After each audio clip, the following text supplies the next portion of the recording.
for the issue yesterday. Those damn Josh and Joshua's, man. Every one of them. Just here to sabotage things in Kansas City. And even on that Palmer long reception, it still took a 3rd and 7 touchdown to Gerald Everett for them to score on that one. They had 8 drives outside of that. I'm not counting the one before half where they took a knee. Yep. So they had 8 drives outside of those 2. They gave up 3 points. In those 8 drives, the Chargers ran 50 plays and picked up 193 yards for 3.86 per play. And a total of 11 first downs in 8 drives. Crazy. 11 first downs in 8 drives. Outside of the 2 big plays that they gave up. Those 2 big plays, that's how the Chargers got. When they had to drive the field, they either punted, threw an interception, or kicked a field goal the one time that they got down there. That was it. And you combine that with 5 sacks, 5 tackles for loss, 2 interceptions, 8 quarterback hits in the game. It was dominance. 2 plays. And guess what? The Chargers offense is pretty damn good. So you say, well, you gave up 2 big plays. Now, there are different ways to describe and label a big play. 26-yard reception is also a quote-unquote big play. But I mean plays that are, essentially it's a touchdown drive. You get a 50-yard play in one drive, pretty decent chance you score a touchdown. You get a 60-yard play in one drive, pretty decent chance you score a touchdown on those, and they did. Outside of that, the Chiefs' defense just locked down that offense against the Chargers with Keenan Allen and Justin Herbert and Austin Eckler and Palmer, who's pretty good, certainly against the Chiefs he's pretty good, and Gerald Everett until he got injured, and a inferior wide receiver draft pick than what the Chiefs have in the second round in Rashee Rice. That's what they were able to do. I think it was so validating, and it was a game where the Chiefs proved that, maybe the best unit on the field this year might be their defense, and that, after yesterday's game, isn't necessarily a shot at the offense. That's the other thing. I know we're kind of saving the offense, which is also just equally deserving of the conversation, equally thrilling, and that's what makes that game being a complete thing so exciting. Matt Derrick last night told me a stat that I was unaware of. So Joshua Kelly's touchdown, 49-yard run, he scores there. Do you know what the longest touchdown the Chiefs had given up this year was before that? Wow, well, I don't know the specific one. There haven't been many. The longest yardage out for a touchdown before this season. I mean, were every one of them in the red zone? Matt Derrick said last night the Chiefs, before last night, hadn't given up a touchdown of more than 11 yards this season. There are no Tyreek Hill touchdowns. Yeah. There has been. Hopefully there won't be any in Germany either. And hopefully not. But like that play, I even tweeted out the little screenshot from the end zone view of the touchdown run. Yeah. Justin Reed had a chance to make the play and didn't. Drew Tranquill was there and may have gotten a little hug, just from an old teammate. No, the Chiefs get all the calls. They all constantly. But like you see exactly what went wrong that play. It was well blocked in a lot of spots, maybe a little grabby, and then Justin Reed misses instead of making the play. All right, fine. Outside of that, and the big Josh Palmer play, those are the things that have not been back-breaking. When we've been confident in the defense, it's been because everything has been difficult for opposing offenses. And for that to continue against that offense with all those weapons, how many times did you hear Austin Eckler's name? I was bullish on the idea of like, oh, you know what? I bet Austin Eckler has a quieter game on the ground than usual because the Chiefs have so much more athleticism at their linebacking spots. They've got depth and athleticism at safety. If you want to figure out ways, so many unique ways to pressure the quarterback and to cover these dudes out of the backfield, I bet Austin Eckler, I should have bet on some unders. I wouldn't have taken the alternate line of under 2 catches for 2 yards, which both would have hit because he was 1 for 1. There were so many things that the Chargers offense usually does so well that they couldn't do it all. And on the ground, it was no different. Austin Eckler averaged 3 yards a carry, 3.2. The only success they had on the ground was the Joshua Kelly run. I mean, I cannonballed in a few weeks ago, and then at some point I was underwater looking up at the surface like, I'm pretty deep. I think I'm okay down here, but I might need to go grab my breath at some point. I feel like I got to go up, get an extra breath of air, and I'm just swimming now because this is a defense. How about this? This is a defense that was great this year and got significantly better yesterday because Charles Omenihu is a dude. Charles Omenihu is an it factor player as a guy who can play off of Chris Jones there's more good stuff to come from this defense, and that's so exciting. Technically, the longest touchdown scored against the Chiefs this year was against the Chiefs offense. It was Brian Branch's 50-yard interception return. That's the longest. Yeah. And then Joshua Kelly, 49. Cortland Sutton, 11-yard touchdown in the fourth quarter, down 16-0. Alan Lazard's 10-yard reception in the third quarter from Zach Wilson. Amon-Ra St. Brown's 9-yard catch in the first quarter. DJ Moore's 9-yard catch in the fourth quarter, down 41-3. Yeah. Alexander Madison's 9-yard pass from Kirk Cousins in the fourth quarter. I don't remember what the score was at that point, but was it 24-13? I don't remember. It doesn't matter. David Montgomery's 8-yard rush in the fourth quarter. That was pretty significant. There's one play that's like, all right, very significant touchdown. 7-yard Gerald Everett. 5-yard Jordan Addison in the second quarter, and then C.J. Uzama with the Jets in the second quarter. A 1-yard pass from Zach Wilson. So 49, 11, 10, 999, 8751. Those are the touchdowns scored against the Chiefs. Those big plays just aren't there, especially the big play touchdowns. And also just wasn't very many touchdowns that you just listed Exactly. off. There just haven't been very many of them, which is incredible. They've given up 10 touchdowns in 7 games. I'll take it. Yeah. And we'll take a break. 913-381-0810 is the phone number. 913-381-0810 to give us a call. We have open phone lines until noon. We will talk with Field Yates, our NFL insider from ESPN. We'll hear from Andy Reid. We'll hear from Mick Schaefer. Learn funniest best. All still to come here on this Victory Monday. Chiefs winning 31-17 over the Chargers. More Zone next.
All right, we'll continue right here on Sports Radio 810 WHB. Jason Anderson with you, Josh Brisco, Dylan Michaels. 913-381-0810 is the phone number. 913-912-4810, the text line. Open phone lines till noon. We'll talk with Field Yates coming up at noon from ESPN NFL Insider. Get his thoughts on the Chiefs and, of course, a lot of other things around the AFC, the NFC. Text says, I think the Jags are still the biggest win. Expect them to be in the AFC Championship game. Text says, so is it now time for the Ravens to be the flavor of the week in the AFC? Yes. Or at least until they lose to the Cardinals? Oh, is that who they have next? I'm not sure. I said yesterday to Josh that I'm sure there'll be a measured reaction on television today to the Ravens-Lions game. Yeah, that's right. Text says, watching my birds last night, I realized Eli Apple is a Dolphin. Looking forward to a little more Chiefs versus Apple chatter, LOL. The only reason I knew that Eli Apple was a Dolphin is because when he became a Dolphin, they talked to Tyreek Hill about the Eli Apple, Tyreek Hill, stuff when he was a Bengal. They had to have a little truce, I think. Who knows? Maybe not. I don't know. I bet Eli Apple's still getting smoked in practice. Oh, if no they question. go up against each other. Yeah. Eli got to see his ring in person. Let's see what it's like. See? I keep it with me at all times. It's right here. I actually just wear it during practice. Only when I'm going up against you. I just take it out of my pocket, put it on, and then I go up against you smoking that Eli Apple pack. 913-912-48. Here's the quote from Tyreek at the time, by the way. Eli, he's a great guy. I know he had some battles, but at the end of the day, man, we're all trying to win. We're trying to get better. Now I get to embarrass him every day, said Hill. It's just so true, man. So true. Let's hear from Andy Reid. The question was about the offensive performance, and boy, the second quarter was brilliance from the offense. But Andy Reid asked if this was the best offensive performance of the season. I would probably say, yeah. I mean, it was a productive day. We still got to get rid of some of these penalties. We get rid of a couple of those things, and we'll really have something going. But I thought it was productive. It was a great plan, and you take away some of the little mishaps there with the penalties, then you've had a pretty good day. Yeah, I don't think they're going to take those away. I mean, just 6 for 43, I will take that pretty much every single week with the Chiefs because this is a penalized team. It's been a penalized team with Andy Reid, which is always fascinating because it seems like a pretty disciplined team overall and a well-coached team, but they, typically end up – now, they run a lot of plays offensively, so if that's offense, defense, breakdown, they've been a team that's been penalized. And I just simply, will expect going into a game that they'll have, 6, 7, 8, 9, 10, 11, depending, and hopefully they aren't debilitating and backbreaking. But, yeah, I would say it's the best offensive performance of the year, including, some of the penalties that took place, a holding call, and an offensive pass interference call that was like, I don't even know that the ball was catchable. But then, of course, there was a push-off on the offense against Trent McDuffie that was somehow called defensive pass interference, which was interesting. I'm like, but he pushed him. Like, what is this, Mizzou, Kentucky again? What the hell's going on? But they're a penalized team. Like, I'm just going to accept it. Chiefs are awesome offensively. Patrick Mahomes, Andy Reid, all that stuff, but they get penalized. And so, move on to the next week, and hopefully it doesn't kill you. The only one that's really frustrating is the Tooney block in the back, because especially as a Jerick McKinnon fantasy stockholder, I'm guessing you probably also felt that one. Because I was annoyed at the time. It would have kicked off at 7-0 instead of 3-0 and all of that. Like that. Absolutely. That's one that you go, well, in other circumstances, that one can be a backbreaker because you take an explosive touchdown off the board for a pretty soft call, and certainly something Tooney didn't need to do there. He did not. I mean, he could have just sort of got near him a little bit. But also, Derwin James did even more sort of show his back to Tooney. But it's a penalty. It was a penalty and probably wasn't needed at that time. And luckily, the touchdown from McKinnon wasn't needed for me. So it's all good. It's all good in the hood, That's why you're not angry about it. Okay. Exactly. I mean, I would Congrats on the win. I don't know what that even feels like anymore. It feels like being a Chiefs fan. Well, that's true. Not in fantasy. Each and every week. One of the stories of yesterday, we talked a lot about the defense, obviously, because we've been discussing a sort of validation, and is this a top 10, top 5 defense in the NFL? But the Chiefs' offense has been something we've been discussing a lot. And the story yesterday was Mahomes and Kelsey just being, I don't know, maybe conjoined twins and then separated at some point, and yet they still have sort of that same mind together. Here's Andy Reid weighing in on Patrick Mahomes, Travis Kelce, and playing the fun traffic light game that we did when we were kids. Both he and Pat they're on the same page. That's a challenge. That's a challenge for defenses, and I know they work on it. This isn't like a secret, so they're working on those things now. That's when I say, Matt and Joe, all the guys that are involved with that pass game, putting together things. It's quite a tribute to the coaches, and then for those two going out there and executing like they do. And he might be getting better with age. You and I can't say that, Adam, but we can. No. With Travis and Patrick, how much would you say you feel like is schemed up that does that, and how much is their ability to be off script? I know we talked about it. Yeah. Well, I'll tell you, it's probably both. It's a combination.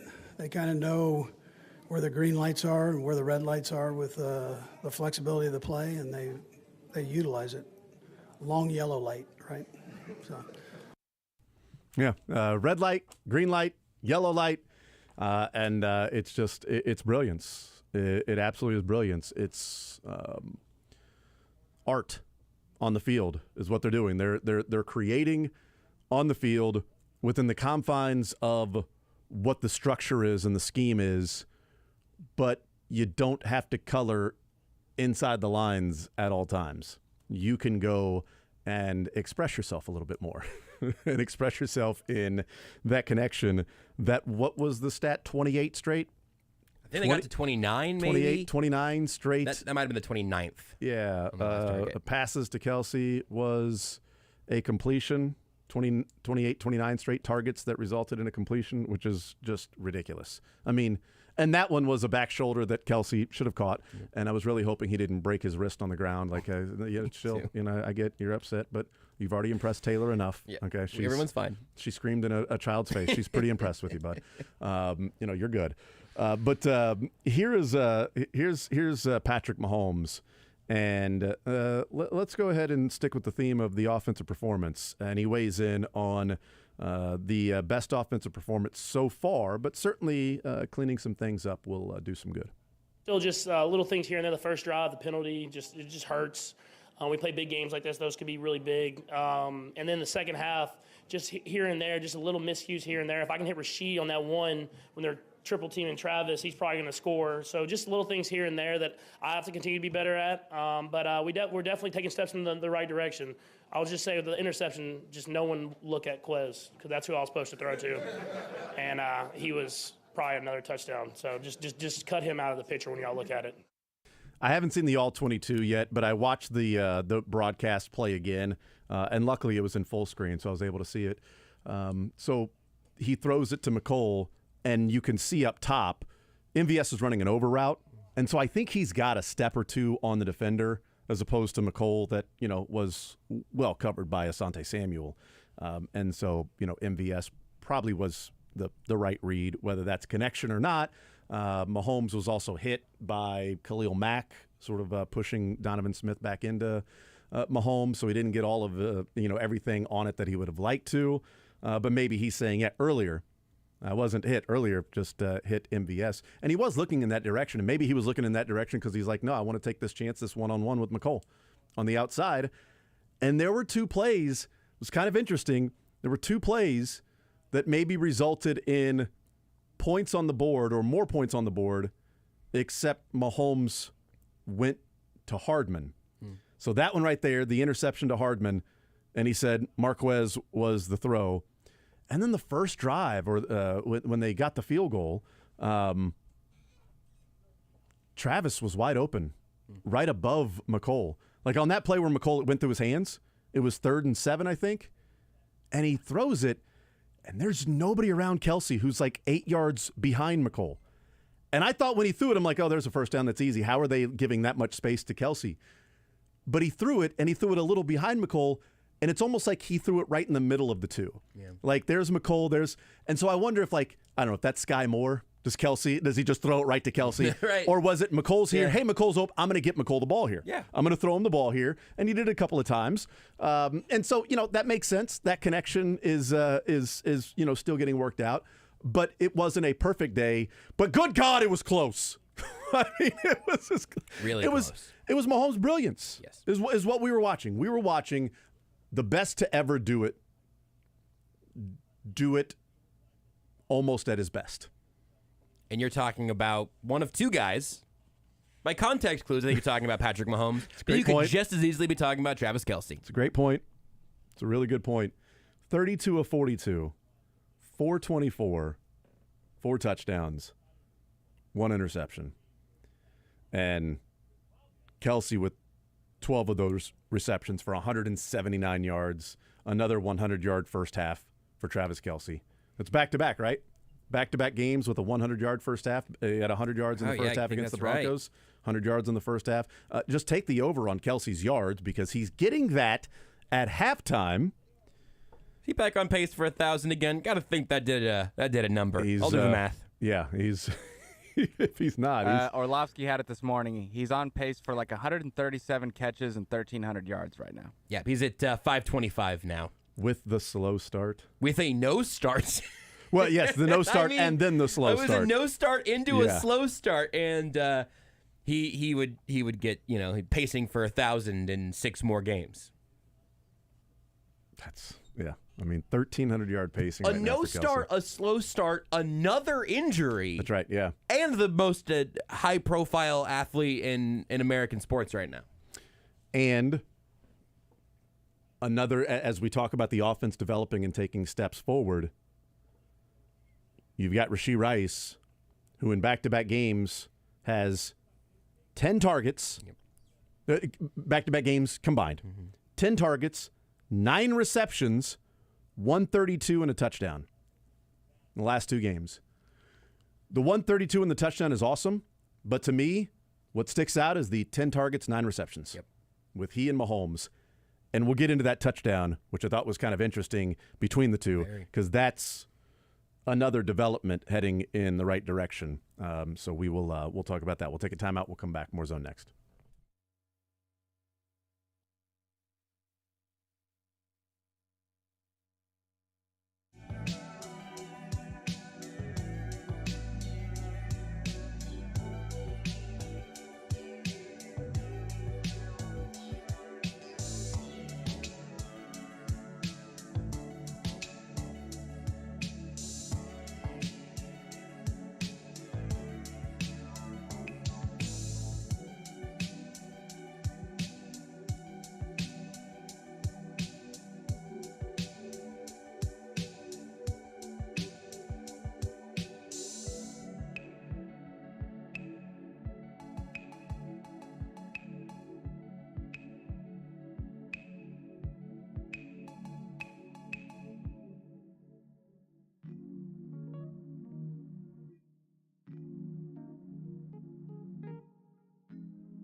Wrapping up this first hour, Chiefs winning 31-17. Plenty to get into still to talk about this Chiefs team. Charles Omenihu, he returns to action and has an impact immediately in the game with a sack, a tackle for loss, and a batted ball that resulted in an interception and keeping a 24-17 lead in the game. The interception by L'Jarius Sneed after batted in the air by Charles Omenihu, and that happened a number of times. Chiefs were able to get their hands in the air. Willie Gay had a big one on third down.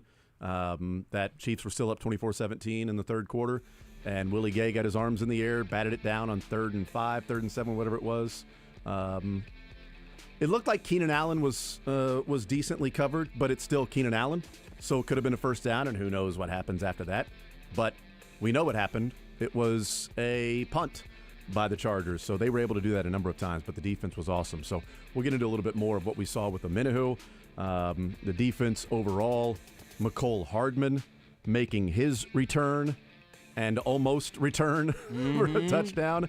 And then sort of the reaction from some of the people. Like, there's plenty that I still want to get into and talk about with this particular game. And Dante Hall had a really fun and interesting interview session there at Arrowhead yesterday as he went into the Ring of Honor. That was really cool that I want to hear at some point through the show. More Zone coming up next.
The Zone is brought to you by Guaranteed Foods, official sponsor of Family Mealtime. Enjoy healthier food, more free time, free delivery, and better value. Go to GuaranteedFoods.com. All right, we'll continue right here on Sports Radio 810 WHB, 913-3810810. Open phone lines for the 11 o'clock hour as well. Field Yates will join us at noon from ESPN, NFL Insider. We will talk with him about what he saw from this weekend, a little bit of the Chiefs-Chargers, but also looking around the NFL. Bills ending up losing, the Dolphins ending up losing, and the Bengals didn't play and ended up losing, as every other team in the AFC North won this weekend. Bengals had a bye, and they fell further behind in the standings as the Ravens, Steelers, and Browns all won this weekend, and the Bengals enjoyed the bye. So there you go. Bills, Dolphins, Bengals all losing this weekend, which is perfectly fine. And the Chargers. They ended up losing this weekend as well. They did. I just double-checked that. The Chiefs game, the Chiefs win and the Chargers loss seem to be connected. It often seems that way. We'll see. We'll see. Wait and see how often Chiefs wins and Broncos losses are connected. Yes. Tex says, how about the tight ends on National Tight End Day? Dude, tight ends were amazing yesterday. Mark Andrews with a couple of touchdowns. You had Dallas Goedert with, almost 100 yards and a touchdown last night. And obviously Travis Kelce with the 179 and a touchdown. Gesicki with the game-winning touchdown against the Bills for the Patriots. Like, huge on tight end day. And then the text continues, says, also, how about our own version of the tush push, the reverse tush push, where 4 offensive linemen push Kelce into the end zone? Kelce just holding the ball over his head as if he's just had a child. And then everybody is, sort of worshiping the child and hands up like, oh, look at this child. The Simba push. Yes. The Simba slam. The Simba shove. Simba shove. Simba shove is there. The Simba shove. Kelce holding the ball over his head like it's a newborn baby football Simba, and everybody just around him and while pushing him, but also sort of looking like it's... There's an amount of confidence in Travis Kelce that when that ball went up, hey, man, you don't have to do this right here, right now, but he's just apparently... It seems like Travis Kelce may have strong hands. Strong like bull. Strong like bull with the bear grip on it. You ain't getting that out of him. The Chiefs have given up 5 touchdowns in the second half this year in the 8 games they've played. So the Chiefs have given up 5 touchdowns in the second half in the 8 games. 3 of those 5 touchdowns have come with the Chiefs up by more than a score. So the Chiefs have given up in the second half alone. The second half alone, that's 2 quarters. That's third and fourth quarter. In case you're wondering at home and keeping score, the second half, third and fourth quarter, they have given up 2 touchdowns that was within a score. The David Montgomery touchdown run of 8 yards, pretty significant. Up 20-14, final score 21-20. That one hurt. And then Allen Lazard, Chiefs were up 20-12. And Lazard had the 10-yard touchdown reception. And that one even was tipped by Brian Cook. But it was a great throw by Zach Wilson and a great catch by Lazard. That ended up tying the game because of the Zach Wilson run, made it 20-20. Those are the touchdowns in the second half. The other 3 touchdowns in the second half that scored. DJ Moore's 9-yard touchdown. Chiefs are up 41-3. Alexander Madison, his 9-yard touchdown. The Chiefs are up 27-13. And then Cortland Sutton's 11-yard touchdown. Chiefs are up 16-0. Those are the 3 touchdowns. Those are the 5 touchdowns total that have been scored in the second half against this Chiefs defense. So 2 touchdowns allowed in less than 2 possession games, right? Yeah, that's right. In the second half. 2. In the second half, the Chiefs have given up 2 touchdowns in the second half with when the game was within a score. And the Vikings one was meaningful. It ended up being the last score of the game, but it was meaningful. Made it closer. It was in the fourth quarter, though. The Sutton one got it within 1 possession, but that wasn't a stressful game. It was also gifted by a weak personal foul, which Mike Edwards got fined for. Yeah, if you saw that, he got fined for that. You're saying 8 games, but 7 games. You get the point. 7 games. I 6 and 1. catch it. 6 and 1. 7. Mike, in my mind, I went They're 6-1 in 7 games. They played 7 games. Well, they've got 7-1. No, that doesn't work like that. It's 6. Like the 7 was in my mind, but then it was like, well, because they're 7-1. No, it's 7 games. Thank you to all of the texters that are coming in and letting me know that it's 6-1 in 7 games. So you're saying they're not going to be 7-1? You're saying they're not going to be 7-1? Yeah, I forgive you. Wow. I forgive you for counting the Broncos' eggs before they hatch. All of these texters that are guaranteeing a Chiefs loss to the my goodness, that was a test to see really who was. A lot of Broncos money line bettors in the text right now. That's right. Yes, 7 games, 6-1, 7 games. But in the 7 games, you get the point. You vultures. There you go. Leave Jason alone. No, but if it wasn't for the texters, I wouldn't have even realized that I said it. I didn't even catch that one. See, there you go. It was Travis Kelce was dating Tony Gonzalez's ex-girlfriend for a while. That's in the cuts. We have to get farther back at some point. It's all in there. Then the text says, well, they're playing the Broncos again, so it might be 8 games. It really, just take that for what it is, honestly. You think they're going to give a big second half touchdown against the Broncos round 2? Yeah, as you said, red hot Broncos. You know what? They have won 1 in a row. So all the doubters and the haters out there. The Broncos this week won as many games as anybody else did this week. Mm-hmm. Was there a Monday night? Who played Monday night last week? That might not be true. Monday night last week was the Chargers. Yeah, so we're good then. And they ended up losing that game to the Cowboys. 2 losses in 1 week there. That's right. That's tough. That's a toughie. 2 losses in 1 week. 913-912-4810. 913-912-4810. And text says, well, it'll be 7-1 this time next week. That's right. 7-1. 7-1. 7-1. Is it going to be 7-1? Do the Chiefs go out there and put 40 on the Broncos just to say, you know what, bleep you, haters. Bleep you. That game's going to be 13-10.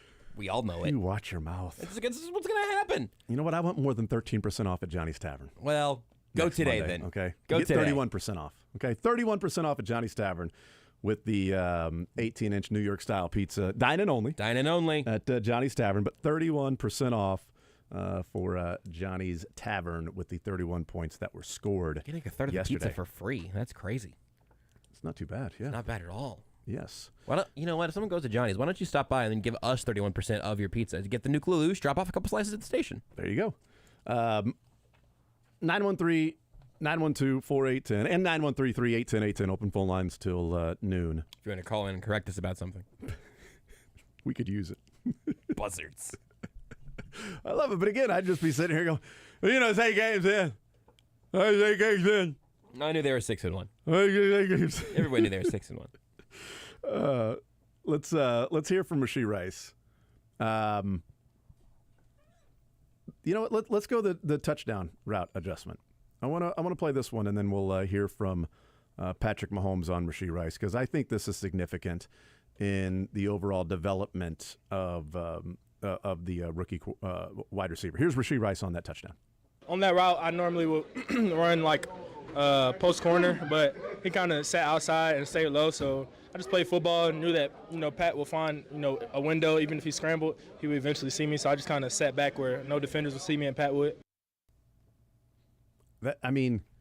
He's not Kelce, but yet he broke off his route where he saw was going to be covered. So then I just played football and found the open space and knew that Mahomes would find me. And he did drop the teardrop right into the number 4. And he caught it, both feet down, gets the touchdown. And it's I was wondering why Rashee Rice was just standing there. And I thought, well, maybe scramble drill, sort of like you find an open spot. But it was like, no, he went there to the open spot as part of his route and then turned around and was like, whenever you see me, bud, you'll find me. He's going to find me. I know he's going to find me. I don't have to jump up and down and do jumping jacks and have him look for me. He's going to find me. And he did.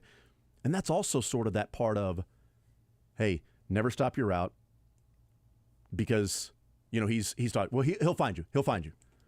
Well, it's one thing to say that, and it's another thing to say, in my mind, all right, I'm going to come over here because he'll find me.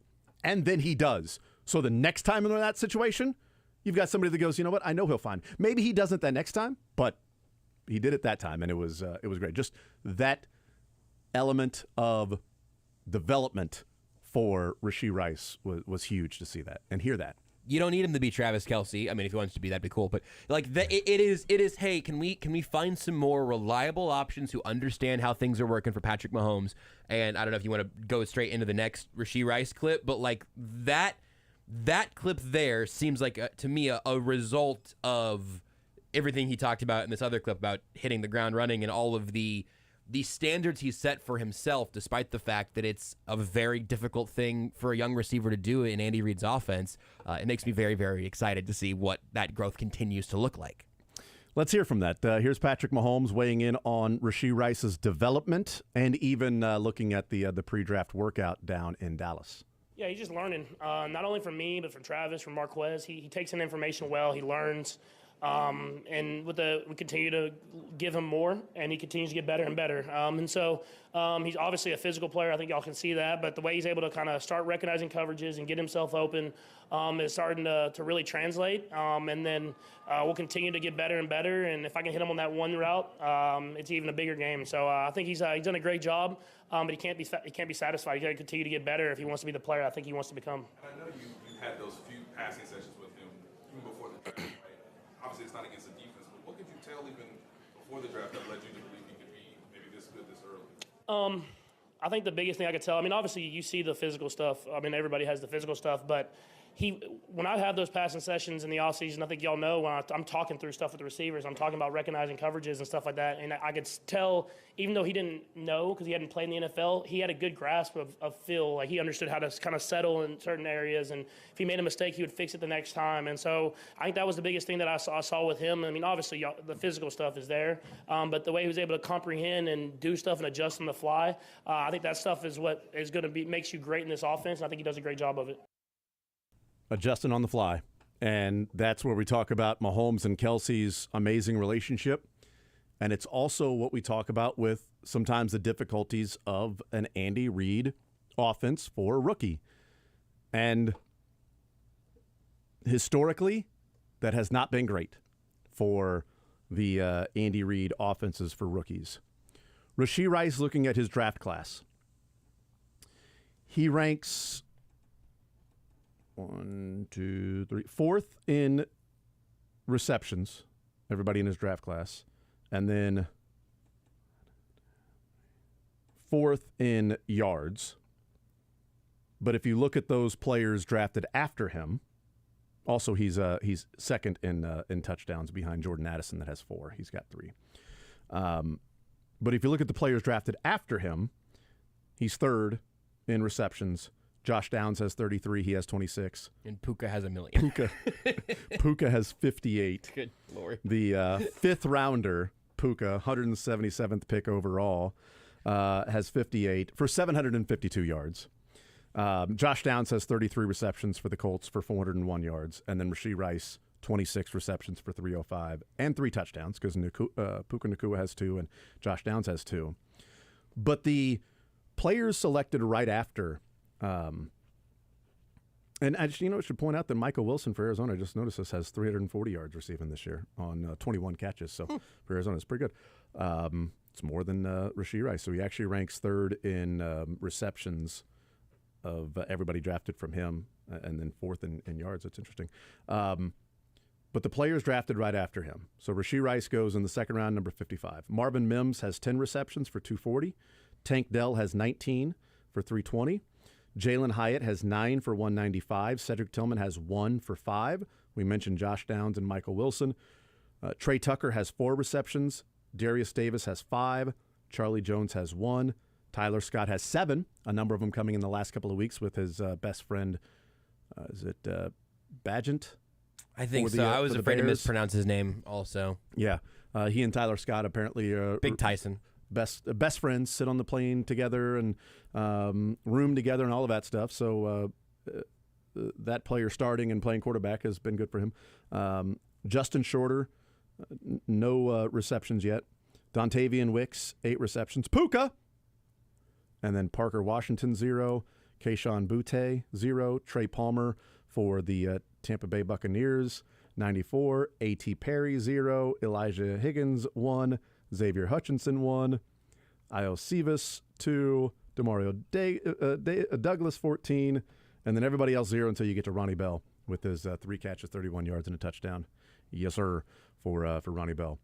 Just sort of pointing out the reaction from Rashee Rice in the second round from a number of people. Not me, but from a number of people of being underwhelmed and why'd they take Rashee Rice and, it doesn't seem like a guy that, whatever the reaction was. I loved it. We talked about it on the air as soon as it happened. I'm like, well, here are all the things that I wrote up on Rashee Rice because he was one of the few guys that I really liked in the second round. For full context and to not try to, leave things out, the other 2 guys I really liked in the second round, Jonathan Mingo, he's got 15 for 133 with Carolina, and then Cedric Tillman. So that's not a gold star. He's got 1 catch for 5 yards this year. It's not a gold star for me in Cedric Tillman. But what would he be with the Chiefs? Situation matters a lot. All of that stuff. Yeah, especially 6 games into a career. But I liked those guys or 8 games into a career. Yeah, that's right. 12 actually.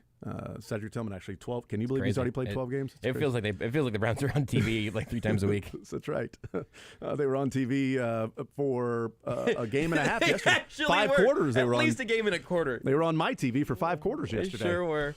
Interesting. But I liked Cedric Tillman. But I really liked Rashee Rice. How productive he was. His ability to go and make plays in traffic. His ability after the catch. His ability to truck a defensive back. That guy has a family, Rashee. Okay? That family was Taylor Swift was watching that. You didn't have to embarrass him. He was wearing a Taylor Swift friendship bracelet. And you embarrassed that man. It broke it. And it broke the friendship there, too. Good. It's ridiculous.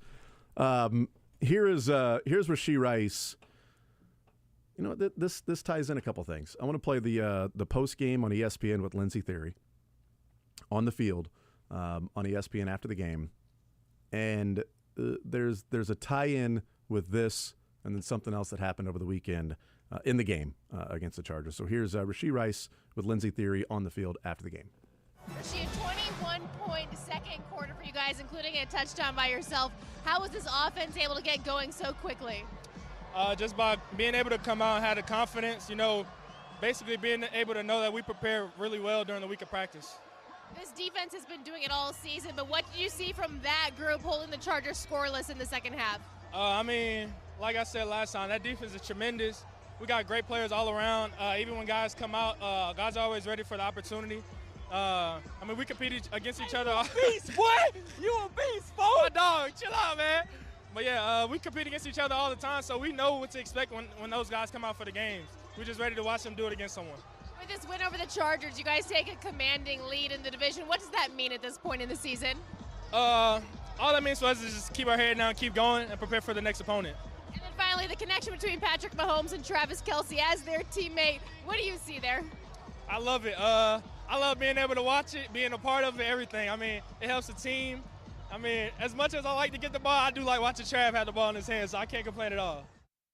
So a tie-in with Rashee Rice talking about that. Do you know who came up and said, "You a beast"? And then he responded, "Get off me, dog. That's my dog." Do you know who that was, Josh? I couldn't tell in that clip. Dylan. I was guessing McCole. It was McCole. That is awesome. He's known McCole for 3 days. It's like an hour and a half. He's known McCole for 3 days. And you've got McCole coming up going, "You a beast." It's like, hey, that's my dog. As of 3 days. Yeah. They've known each other for 5 minutes. That was a little bit of a tie-in to me because the punt return, what was Mahomes' reaction?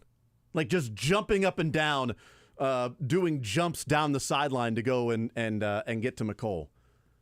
It's a guy that we didn't know the relationship, what it was like with Mahomes and McCole. Yep. Do they like each other? Are they on the same page?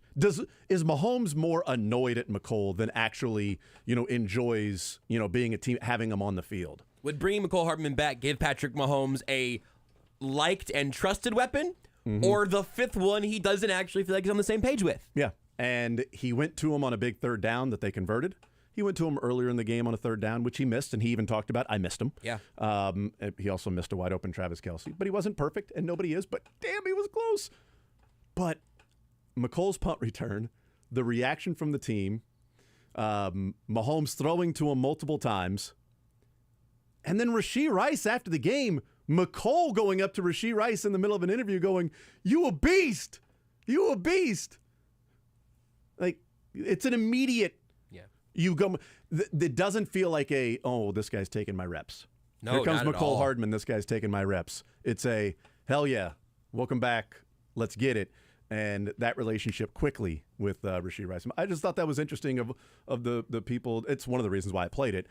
Is it's McCole that was there.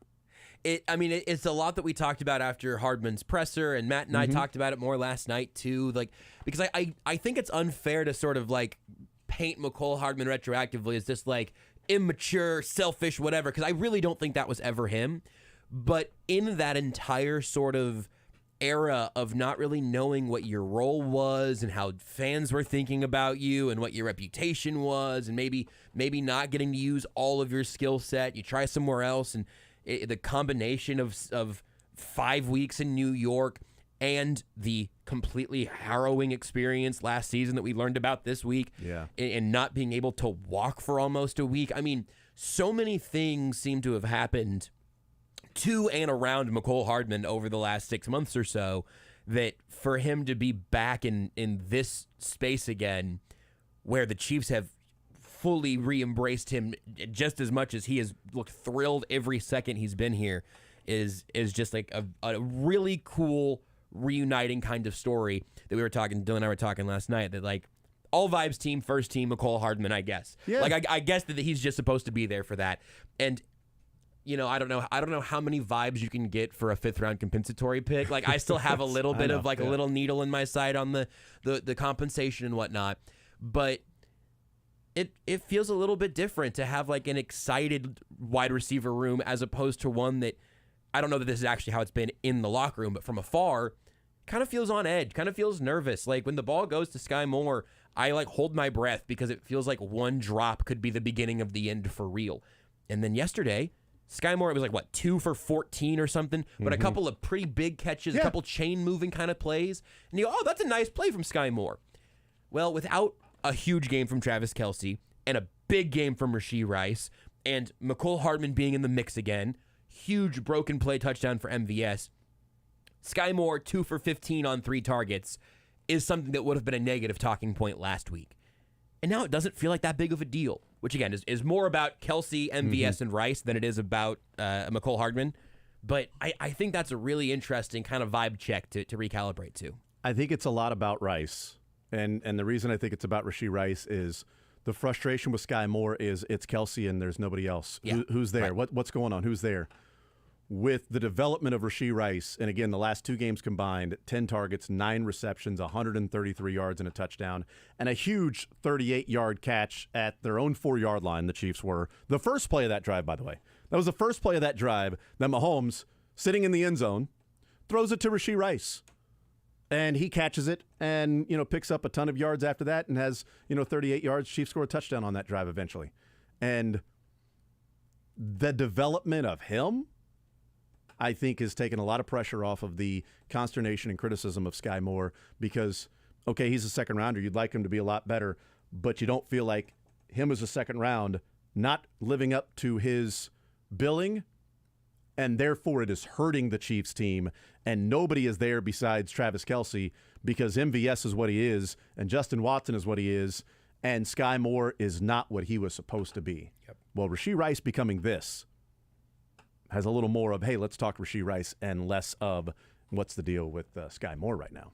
You're still going to end up having a conversation about the cost of Sky Moore and Absolutely. the amount of time it takes and all of those things. But I'm 100% with you on that. That yesterday Sky Moore was the 4th or 5th option, depending on how deep you want to go down the running back list. And Kadarius Toney had 1 catch, and which was a nice one. But the wide receiver by committee thing works a lot better when it's your number 3 option by committee, as opposed to a bunch of number 3 options trying to be a number 1 or number 2. And look, this I think way more than people misunderstanding and overblowing analytical stuff.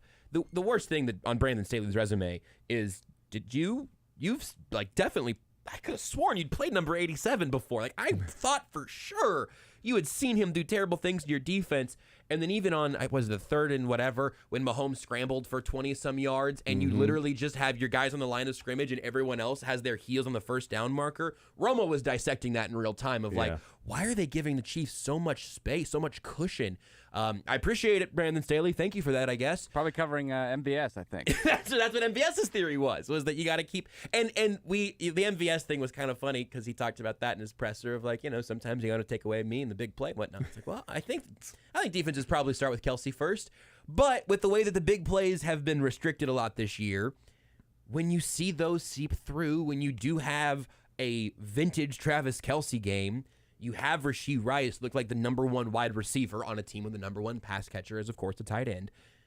It just all feels healthier and not so desperate. And like you need three guys to step up in a way they haven't stepped up yet this year. And all of that to me just has resulted in, I think, the best vibes we had on a post-game show yet this year, including a game when they beat the Bears by 30, whatever. Yeah. Let's sneak in a phone call before we go to break. Let's go to Rodney next up on Sports Radio 810 WHB, 913-381-1010. Rodney, go right ahead. What's on your mind, sir? I just want to give a quick mention. You mentioned the vibe of the locker room before McCall Hardman, and it seemed like everyone was moving on edge. Everyone was like, their route was tight. Everybody was on edge.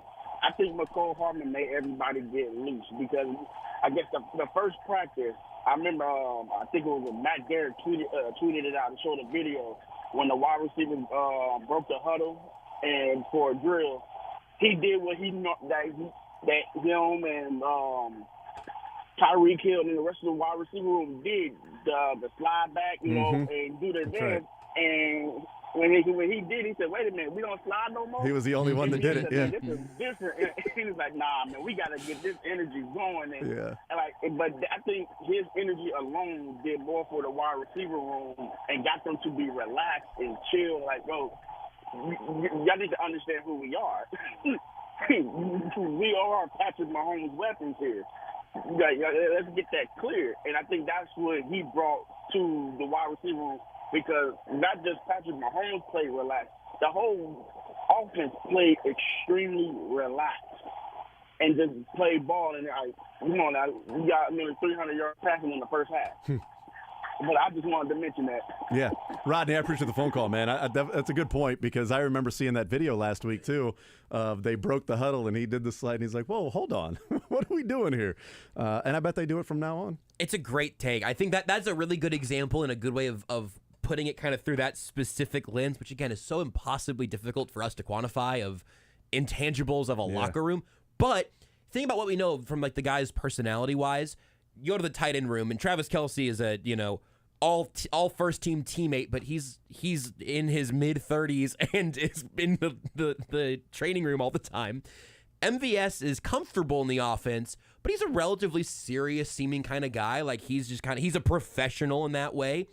Rashee Rice and Sky Moore and Kadarius Toney, if I had to guess, I don't think any of them are comfortable enough in their role to think like, all right, I can use 50% of my brain on being a receiver and 50% just being myself and comfortable. Andy Reid talks about being yourself. Eric Bieniemy talked about it. Matt Nagy talked about it in Chicago and talks about it again here now. There is so much of, hey, let your personality show. But again, MVS, his personality is not Tyreek Hill or McCole Hardman's personality. Yeah.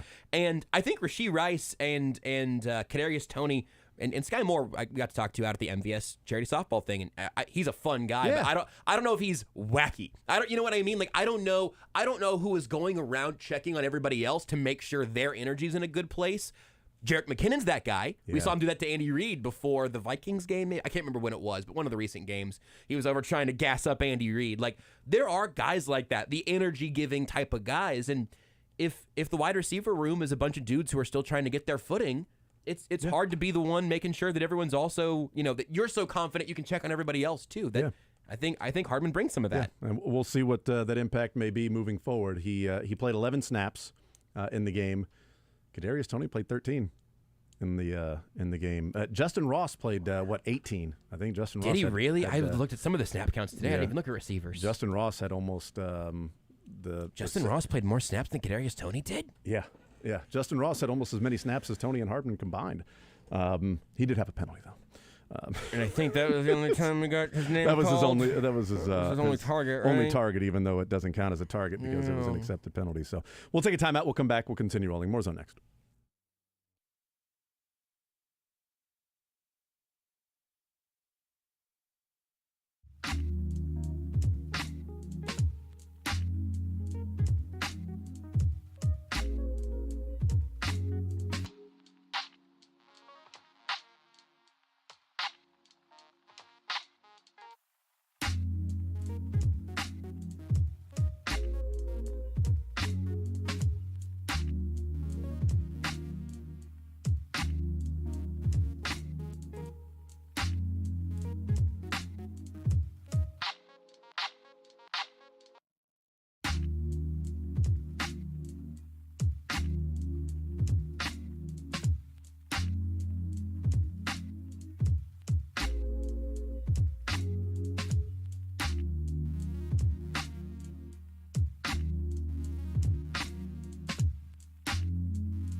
We'll hear from Field Yates coming up at noon.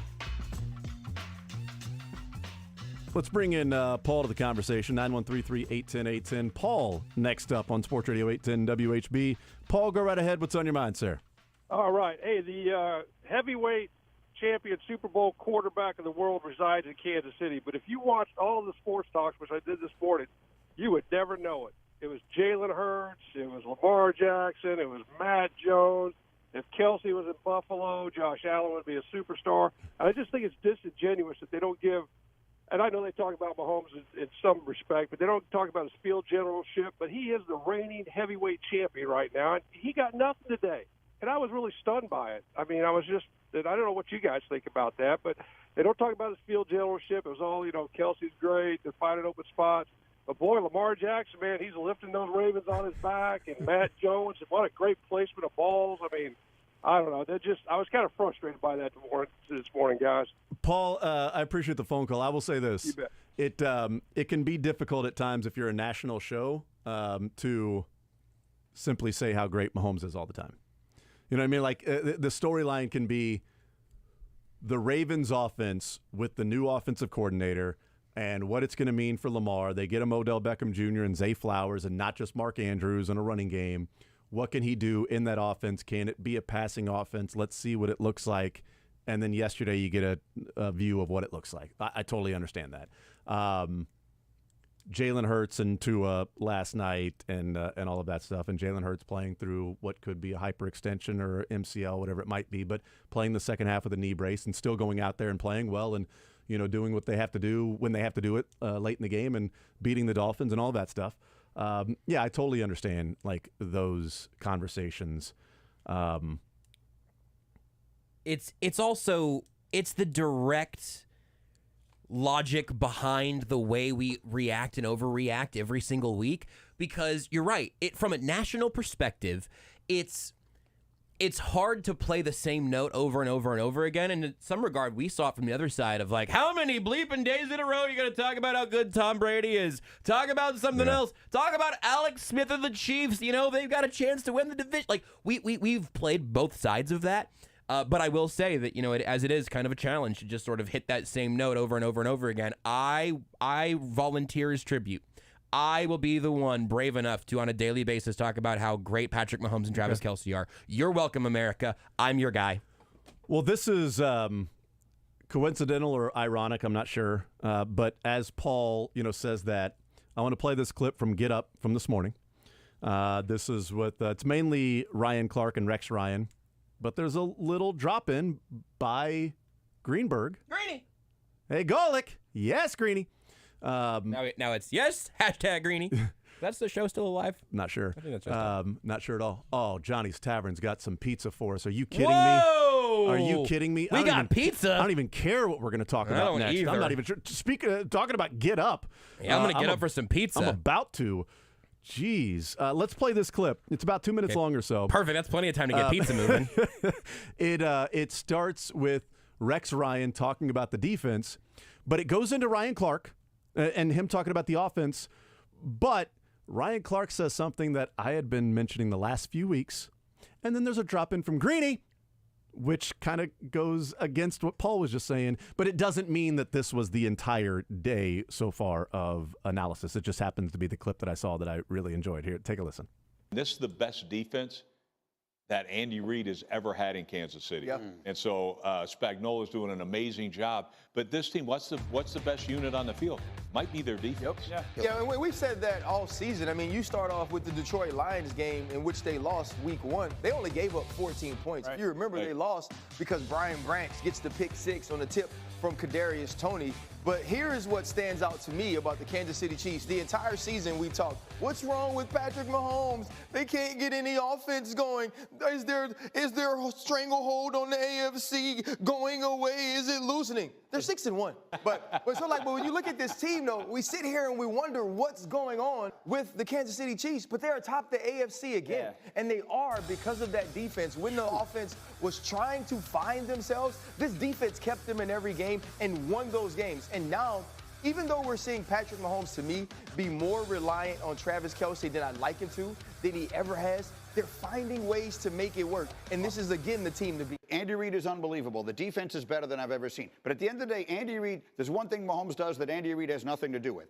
No one runs directly to the sideline and still throws a gorgeous ball better than he does, right or left, on a full sprint. He's avoiding people. He is as dangerous with that and then every now and again running for a first down on third down as anyone has ever been. We've seen it his entire career, right? That was the way his career started. If you go back to his first year as a starter and you think about the play against the San Francisco 49er where he topsy-turvies and twisty-wisties in the backfield, gets to the sideline, Look at this. football. Boom. We've seen the same thing. Think about the fourth down early on in his career where he throws across his body against the Baltimore Ravens and Tyreek Hill. We've seen this from Patrick Mahomes, but what we're seeing now is he's understanding when he needs to do it in the sense of when his team needs that lift. He knows how to use his legs to pick up the first down when that's needed as well. And they're starting to find their way, and that's what's scary about this team. It was you needed to put them behind the 8 ball as they were finding themselves offensively. You acquire McCole Hardman, start to implement him as well. This offense could be fine. He's the best I've ever seen. I mean,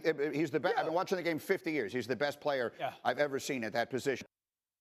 So, look, it's 2 minutes, so it doesn't mean that Paul's point is inaccurate of the conversation being a lot about others rather than just simply glowing about how great Mahomes is. It's been an ongoing theme of the last several years, to Paul's point. But that little snippet, I thought funny that, he had mentioned that. And then Greenberg, he's the best I've ever seen do it. The best player at that position I have ever seen in my life. But what I loved about the part of that with Ryan Clark was him saying, you needed to put them behind the 8 ball while they're figuring it out. And what have I said the last few weeks? You better get them now. Get them while you can. You better get them now because once the offense figures it out, this defense is legit. You better get them now. And the Lions got them. And that's it. So if the offense continues down this path, and a lot of offenses have gotten healthy against the Chargers and Brandon Staley, which is probably the biggest indictment of a Brandon Staley coach team, that he's a defensive guy, and yet still teams are just torching him. We'll see the offense growing and growing, hopefully, as the year goes on. But, if you're going to beat them and have the offense struggling, you better get on it. You better do it now. Because if this offense continues to get better and better, the defense ain't going anywhere. That's the thing where yesterday was so encouraging is that the Chiefs, this is not a Taylor Swift pun, but the Chiefs can actually go off their reputation now offensively because they have it's fine. They have years of what they have been as an offensive unit. The defense is the new thing. The defense is there other shoe going to drop at any point? Are we going to see a boot falling from the sky? Never happens. The defense continues to assert itself this way, and the offense seems to be returning to form. I think that window to get them, it's not closed. It's barely cracked open. I don't think the Broncos are going to pry it open. Then it's Miami and Philly, and oh man, those games are going to be a blast. 13 days in Germany. 13 days in Germany. We'll see. And to maybe help Paul out a little bit as well, Lamar Jackson and Mahomes, their stat line, like Lamar Jackson had maybe his best passing day of his career yesterday. That's a good point. And Mahomes still outpassed him 424 yards for 4 touchdowns, but that's normal. It's not normal for Lamar to throw for 357 for 3. Yeah, 357 and 3. That's, Mahomes has a number of those games. And then anytime you can get the Kelly Green Eagles jerseys on your television. Yeah, that's true. We got to just accept that. That's fine. True. But I think the overall point is accepted. It's why it took until this Super Bowl and this Super Bowl MVP to stop having discussions about who's the best quarterback in football. Now this offseason, it was about who's second. All right. We'll take a timeout. We'll come back, continue rolling. More Zone next.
true. About to talk all Chiefs in the playoffs. Yeah, that could be right. To the phone lines, waiting patiently. Let's go to Kyle up next, waiting the longest. Kyle, go right ahead. What's on your mind, sir? Hey, Justin, thank you for taking my call. I have one quick question for you guys.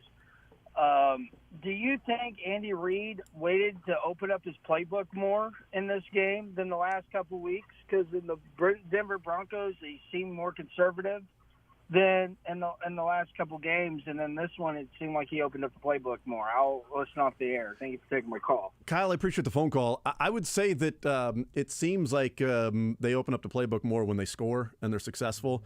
That when they're struggling or they're off a tick or two, the playbook might be opened or closed the same. It's just that whether you're successful. And as far as like being conservative or open up the playbook, like they had the reverse pass with Tony, and they had a number of handoffs to Kadarius Toney as well. They had some different plays. They had the direct snap.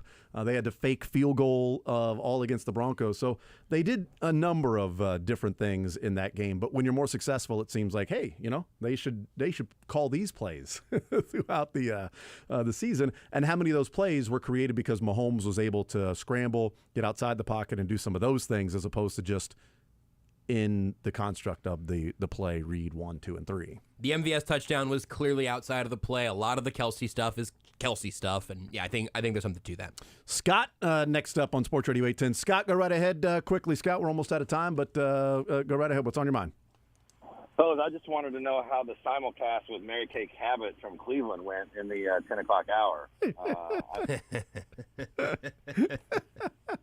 I love that. That's like a what's wrong with Mary Kay Cabot? I love that callback. Yeah. I love that callback. No pun intended, but yeah, it was beautiful, Scott. You'll hear it on the podcast.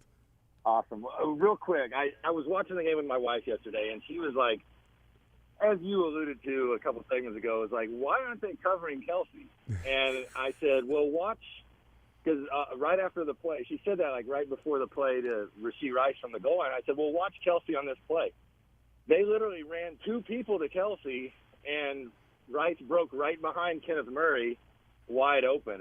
And so, right. I mean, you're damned if you do, damned if you don't with Mahomes. And as you have said, if Rice continues to play like he's doing, I mean, I don't know how the heck he stops the Chiefs. But, hey, we've been saying that for 6 years, so whatever. That's true. But anyway, really appreciate it, guys. And, Jason, what chances do you give our Tigers down in Athens in 12 days? Sorry to cut you off. Got to go live to Gardner Minshew's post-game press conference. That's right. Scott, thank you for the phone call, man. 20%? That's a hell of a lot higher than it would have been preseason. Yeah, I mean, maybe 20% higher. At least 19. 1 in 5 chance you go down there and win the game. Football bounces awkwardly sometimes. You make a big play. Defensively, you make a big play. 1 in 5. Big shout out to Tim from Johnny's Tavern, who stopped by and dropped off some pizza that Josh is now eating currently. I appreciate that. From here, right? Yep. Thank you. You go to break. You got your talk to Field next. I got the next 2 hours and 4 minutes. It's all good. It won't take me that long to eat it. I just wanted to get cold. It's delicious. So thank you to Tim from Johnny's Tavern. Thank you, Tim. They've got the 31% off dine-in only with the New York style pizza, specialty pizza. 31% off. The score of the Chiefs the Monday after that, dine-in only. You get that percentage off at Johnny's Tavern.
He'll help you fantasy focus while he scoops the news. He's on TV more often than he's in bed. He'll break down the NFL without a single hair ever out of place.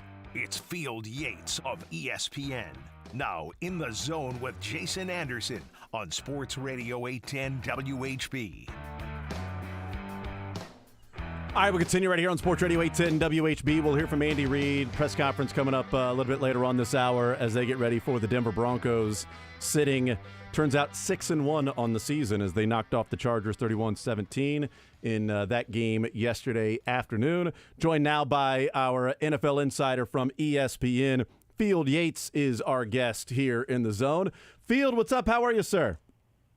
I am doing well, my friend. All seems to be back on its axis in the land of Kansas City, and I'm not talking just about the defense being so great, but the offense coming around yesterday. So all of a sudden, a game in which the defense was great was complemented by just a marvelous performance by the most dynamic duo on the planet offensively, Patrick Mahomes and Travis Kelce. I wanted to talk about one of the tweets you put out yesterday that I thought was really interesting. WB enter L semicolon Z less than. I thought that was pretty brilliant tweet that was put out yesterday. So I just want to congratulate you on that because it really blew my mind when I really started looking into what that code meant. Right. Thank you. Yeah. I mean, for those out there that may have missed it, first of all, I don't know how you missed it. I mean, it probably broke the internet. But yeah, I mean, it was one of the most insightful things that I've ever tweeted.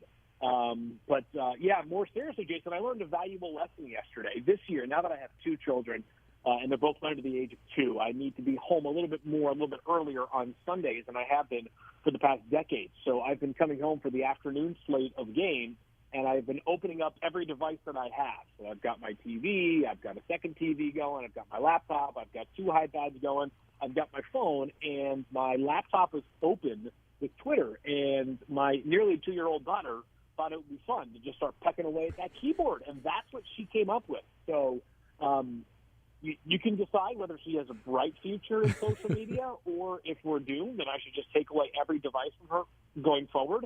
But I'm a big believer that I don't like to edit tweets, and if they're pretty funny, I'll keep them down, and I'll keep them up as well rather than taking them down. So we had to have some fun with that one. Well, I mean, it's got to be pretty discouraging. It's your most interacted tweet, 1.2 million impressions, the most in a week. The last time you had that, last time you had, right? Yeah, last time I'm a dork. I went back and looked.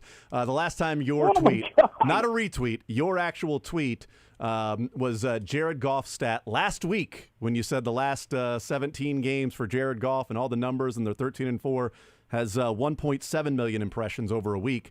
That tweet yesterday is already at 1.2 million. So. God, well, first of all, I cursed Jared Goff. Second of all, I might never tweet again or only let my daughter tweet again going forward. That might be the hidden secret here. God dang. It's got to be discouraging. Twitter's a weird place, man, huh? All of the tweets that you put out, all the information that you release on Twitter, and your daughter tweets out WB enter L semicolon Z less than, and you end up getting over 1 million impressions. Unbelievable. That really is something else. Field Yates is our guest from ESPN. You mentioned the defense, the offense playing that way. So that takeaway from the Chiefs and Chargers game, I know the Chargers are sitting 2-4, but we've been wondering about validation for the defense, and when they played a really good offense, what would they look like? And the tweet that I would like to actually talk about, which I think is a good one that you put out 4 hours ago, just one team has held its opponents to 21 points or fewer in every game this season, the Chiefs, which is not something, we would typically be talking about around here with the Chiefs defense. And I don't think it's blasphemous or, speaking out of turn to say right now the best unit on the field continues to be the Chiefs defense. Yeah, it's been excellent. It's been, arguably the best defense in the NFL. I say arguably because I'm sure there are 49ers fans that are listening to this right now, or Cowboys fans, or whoever else. The Browns have been excellent defensively as well that have something to say about it. But the Chiefs defense has been, I think, clearly the best it's ever been since the Patrick Mahomes era began. And I was thinking about, the roots of what it is that makes this defense so exceptional right now. Because I think other than Chris Jones and probably Nick Bolton, there's nobody else on this Chiefs defense right now that if you polled a bunch of average football fans would say, those guys are playing at an all-pro level. I don't know if you feel like if you disagree with that sentiment. I'm not talking about Chiefs fans. I'm talking about like the average football fan. But if you accept or agree with that premise, it sort of made me think about so what has allowed them to be so great defensively? First of all, they have invested a ton, right? I mean, so many draft picks in the first round, right? George Karlaftis and Trent McDuffie both in the first round in the same year. And then you've got guys like Brian Cook, who had his first interception of the season yesterday. And you've seen guys, that haven't even really had that big of a role yet, that I think will continue to have a bigger role throughout the course of this season and in future years. I also thought about this, Jason. I'll run this one by you, and I'll be curious what you think about it, because I always value your Chiefs talk, is that for the past, let's call it 5 seasons, the Chiefs have had this incredible buffer on offense because they've been so good and so consistently great. The defense didn't have to be perfect for them to be highly successful. They, of course, have been to 2 Super Bowls. They've won 2 Super Bowls. They've been to 3 in the past 4 years. And I wonder if, some of the rookie growing pains, I guess not just rookie, but the early growing pains were experienced for guys during seasons in which the defense could afford to experience those growing pains. I feel like the confidence for these players has really skyrocketed because now they are playing at a dominant level where there's no questioning whether they are good. But for the past couple of seasons, if you have a guy out of place here or a big blown coverage there, okay, fine. You end up winning the game 34-28 as opposed to, 28-10, right? Yeah. And I feel like that maybe has contributed to some of these players just being able to develop at a slightly slower pace than other players around the NFL might be able to, because their teams aren't good enough where if they don't play well early, they can just continue to trot those players out. Yeah, the way that I've viewed last year, and I think that goes along with what you're talking about, the way that I viewed last year is, I feel like the Chiefs stole one. Like they stole somebody else's Super Bowl. That was a rebuilding year, right, for the Chiefs, restructuring. They had a bunch of younger guys on. Think of a different word, right? Yeah, I know, right? It feels like rebuilding is weird, but I kind of get what you're saying. Yeah, reorganizing or reassessing. I called it that one. I called it the phase 2 of the Mahomes era. Post Tyreek Hill, brand new defense and everything. So sort of phase 2 of Patrick Mahomes. And that was supposed to be the Bills or the Bengals year, right? Or even the Eagles, as it turned out, right? But the Chiefs in a year that was starting phase 2 of the Mahomes era with so many rookies and younger guys and new guys on Spagnuolo's defense and no Tyreek Hill, they find a way to win one. But then they return so many players on defense. And looking back in the Patrick Mahomes era, the 2 best defenses through the first 6/7 weeks of the season has been 2020 and this year. And the thing that has in common with both of those is that 2019 was a bunch of new players on Spagnuolo's, defense. First year for Steve Spagnuolo's defensive coordinator. Bunch of free agents and draft picks. 2020, they all returned.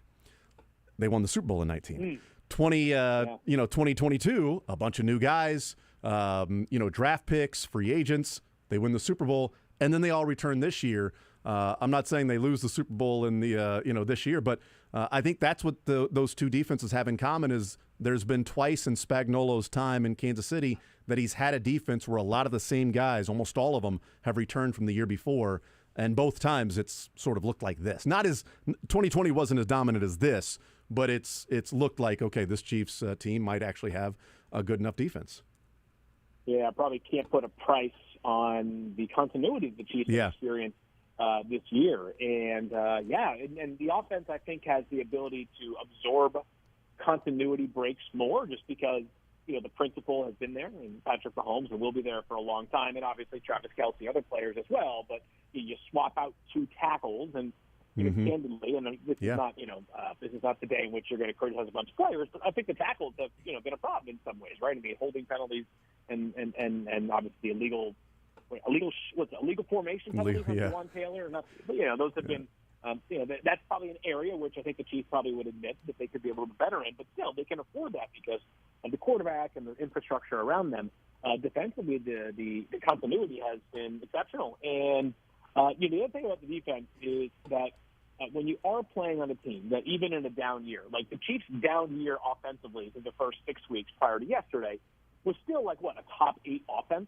It's going to be a different kind of defense you're going to be able to play, right? It's going to be days in which you might have a 10-point lead, and can you pin your ears back and take advantage of passing opportunities? And, I thought about this more and more around the NFL because I see so many games, and there's so many close games and so many games in which they go unpredictably, is that I've realized more and more the NFL, sometimes it's just about doing the expected things. And it's, Brian Cook yesterday, and I know that he bobbled it, but it's like when you got a ball thrown right in your lap, intercept the football, right? When you've got an opportunity to sack the quarterback, don't let him get out of your grasp. Don't do dumb things. Like no self-inflicted errors. And I think that's all kind of piled up and contributed to the Chiefs playing at an extremely, extremely high level. And, it's really too early to be talking about things like December, January, and February football. But the Chiefs' schedule, it just shaped up really well. And given the fact that the division, which last offseason, not this past year, but 2022 offseason, we all thought, at least I thought, was going to be this great division where all four teams could push for the postseason. It's terrible, and it looks awful again this year. The Chargers are probably a little better than their record suggests, but they're the Chargers. It just keeps happening, right? It's like on paper they look great, and then the games begin, and they just can't quite figure it out. So for the Chiefs, they I don't want to say weathered the storm. They're 6-1. It's not like they were losing, but if yesterday can prove to be the turning point for the offense, and the schedule sets up that it can be, at least in terms of who they play going forward, then watch out. I mean, this is a very, very good AFC, but there's no doubt that at their best, the Chiefs are very clearly the best team in this entire conference. Yeah, the Chiefs have won 13 straight games in division, and if they finish off the final 4 games that they have in division, 1 more against the Broncos this week and 2 against the Raiders and then the Chargers in Week 18, and we'll see where the standings are at that, they would have broken the record. The record right now is 16 straight for the Colts against the South from 2012 to 2015. The Chiefs would have 17 straight wins against the AFC West if they win against the Broncos, twice against the Raiders, and against the Chargers. As it stands right now, it is already the 4th longest streak since the merger of 1970. What an incredible streak. And by the way, where do I lodge my complaint about the fact that 2 teams should not play each other 2 weeks apart? Do you agree on this one or no? Absolutely. Yeah, absolutely. Why the Broncos again? They just played them last Thursday night. Are we 11 days removed from that? There should be a minimum 4-week break between 2 teams playing each other. And that's just a completely unimportant. That's one of my 2 tangents from this weekend. The other one is that the NFL should never have 6 teams on a bye. Never, ever, ever. Oh yeah, that's interesting. There's nobody on a bye. Yeah. Oh, terrible for fantasy purposes, Jason. Who's looking out for my roster? That's the question. My roster is more worried about Week 10. That's where I'm going to get crushed. Is in Week 10. But you know what? There's a couple strategies, Field. Either you just draft your team and worry about the bye week, or you draft your team paying attention to, no, I need this guy because that bye week and that bye week. It's like, nah, you know what? I'm not going to pass up Tyreek Hill. Tyreek Hill's available in the 3rd round. Yeah, but I got another guy on a bye week. I don't think I'm going to do that. I'm not going to take this guy. Take the hit in Week 10. It's amazing, though, by the way. It is amazing. Week 10. This is a good note for you guys to keep in mind, keep in the back pocket when you get to that week, which is a bye week. There are 4 island games in Week 10 of the NFL season. Island games in which there is no other game taking place at that same time, and there are 4 teams on a bye that week. Here are the 4 island games. Thursday night football. You've got make sure I had this written down somewhere. Make sure I get the actual right names here. Carolina at Chicago. And Sunday morning over in Germany, you've got Indianapolis at New England. Sunday night, you've got the Jets at the Raiders. Monday night, you've got Buffalo hosting the Broncos. How about that? For 4 standalone games with the Chiefs, Dolphins, Eagles, and Rams on a bye. Wow. That's I'm going to leave. What's the old presented without comment? That's going to be my Week 10 presented without comment. You're going to win fantasy matchup 71-64 that week. Yeah, I hope I win. I'll take a 5-4 win that week. Seriously. If that's what it takes. Yeah, look, I know scheduling might be difficult, but now with the software and everything, maybe it's a little easier. But that is an interesting. Everybody keeps telling me you can do it with one. You can do it with AWS. Tells me they can do it. I see every Sunday, right? You can get the schedule done with right. 1 click. Apparently. That's right. Only maybe like that whole thing, and then you've got the Chargers playing on a Monday night, and the Chiefs played Thursday night. night the week before. I mean, that's if I'm the Chargers, I'm not happy about that. Like, they played Thursday, I play Monday, then I got to go to their place. Oh my God! I mean, I hate it, and I can't stand it. I'm with. I mean, and every team experiences, right? Yeah, it's not like the Chargers are alone in that. But I hate that. I had I don't like teams with a Monday night football game before their bye week. I mean, the Packers had a Monday night game in Vegas. Then they go into their bye. Like, that's a big difference between a team that plays a 1 o'clock or a noon home game going into their bye. That's 36 extra hours you're basically missing out on. Visiting with Field Yates from ESPN NFL Insider. Real quick, the competition committee said they're going to readdress the tush push, the brotherly shove. I love Nick Sirianni after the game yesterday said they start their possessions 1st and 9, which is a great line. Are we really going to look at this because one team is really awesome at doing a certain thing because the rest of the league is not good at it? Like, they're not succeeding at anywhere near the clip that the Eagles are, and we've seen a number of them get stopped in the quote unquote tush push that the Eagles do. They're just better at doing it, and if you take away the push part of it. Like, I don't even know that the push part of it is all that impressive. It's the guard to guard is really, and Jalen Hurts being a 240-pound linebacker that's carrying the football. Is this something we've got to talk about all year with the tush push as the Eagles continue to win? And do you think it does get outlawed? I think we'll talk about it all year because Philadelphia is very good and they're going to continue to do it. And they play a lot of primetime games, so obviously we're watching them very closely.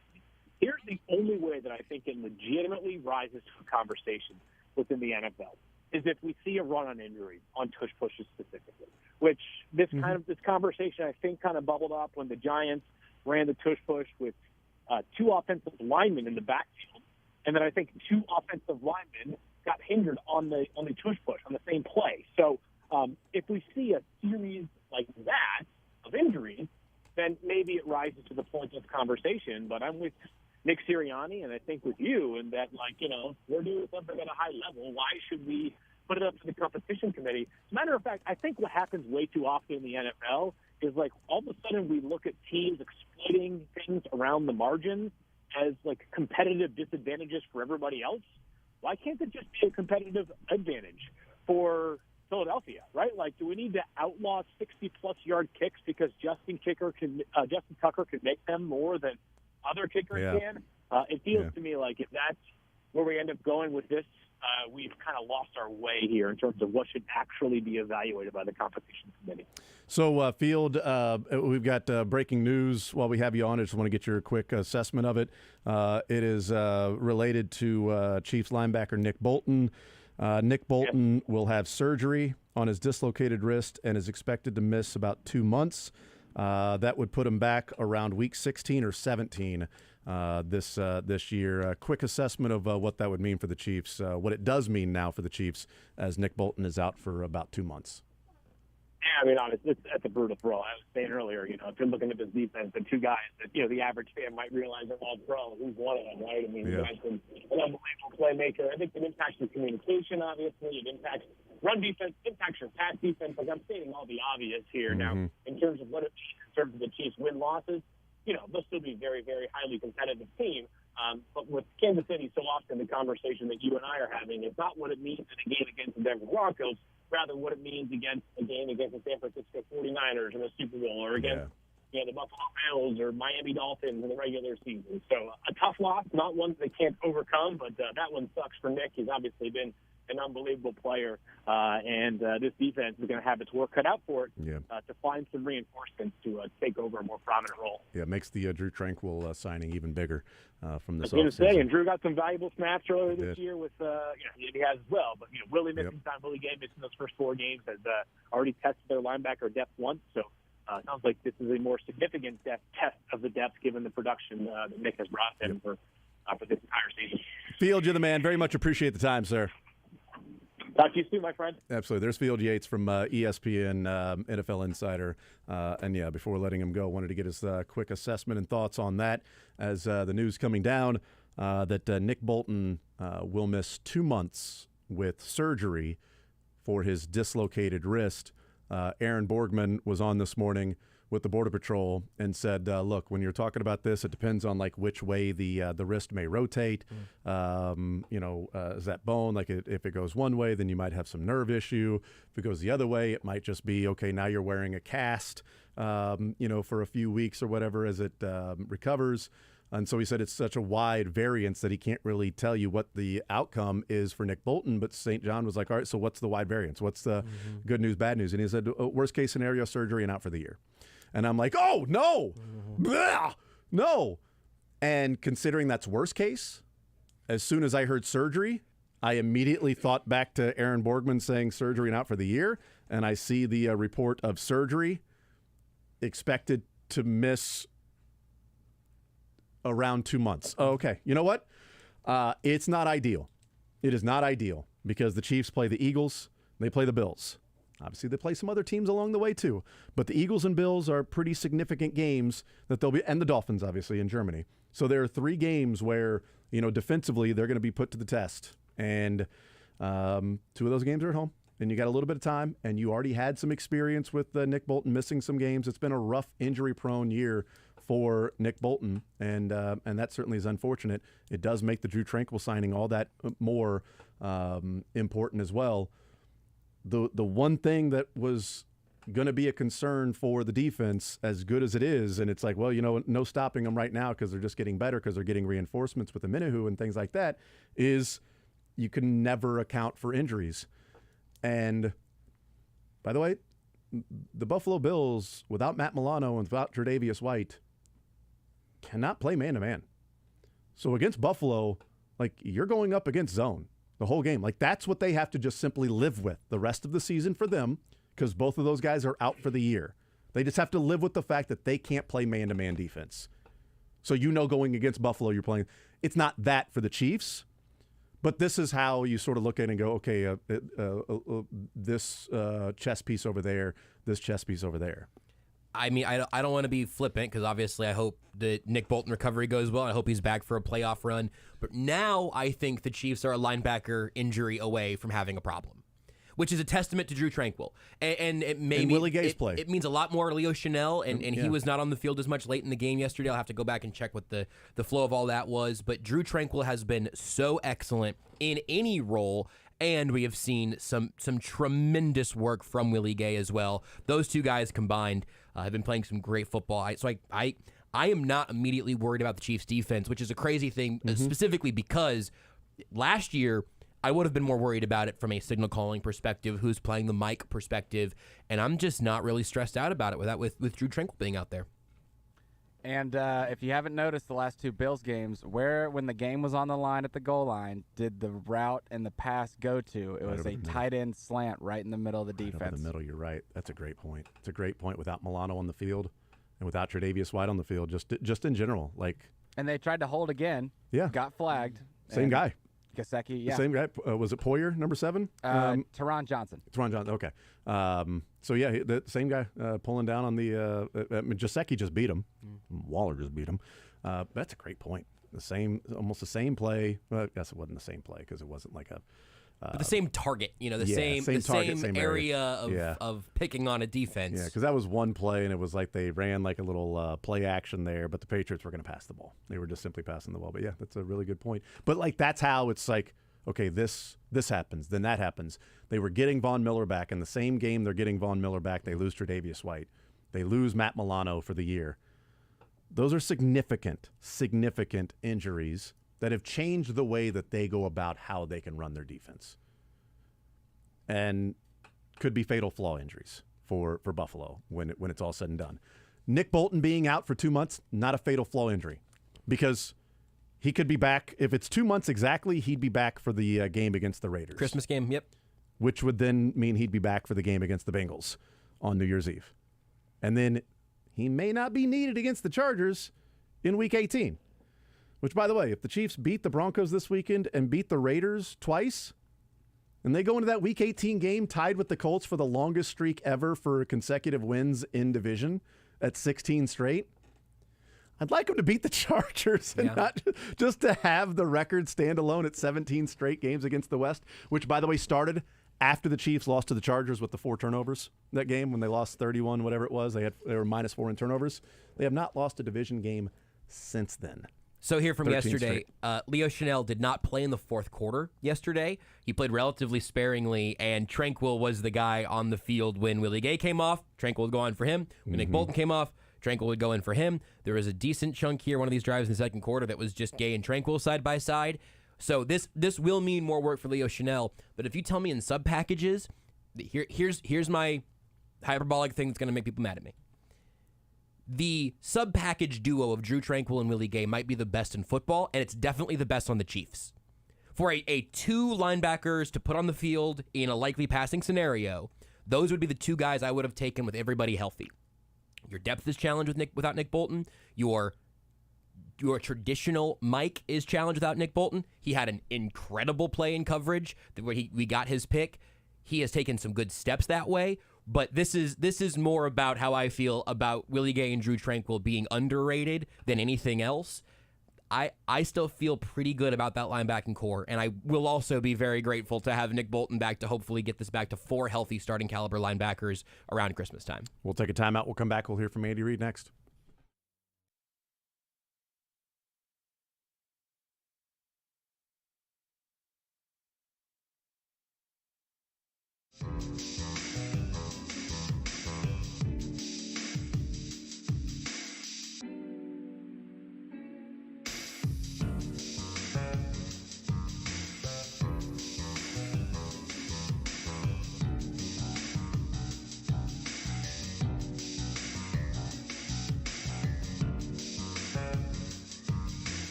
Mick Schaefer will hang out with us in the 1 o'clock hour. Learn funniest best coming our way in the 1 o'clock hour with Mick Schaefer. 913-912-4810. We'll hear from Andy Reid as his press conference today. They get ready for the Denver Broncos. 8-point favorites are the Chiefs against the Broncos coming up this weekend. And the news from Tom Pelissero reporting that Nick Bolton will need surgery on his dislocated wrist and is expected to miss roughly 2 months. So that is not ideal. It's not great. It sucks. It's also not worst case scenario of surgery and out for the year. So there is at least some positive news there. And again, a position with quality depth certainly helps.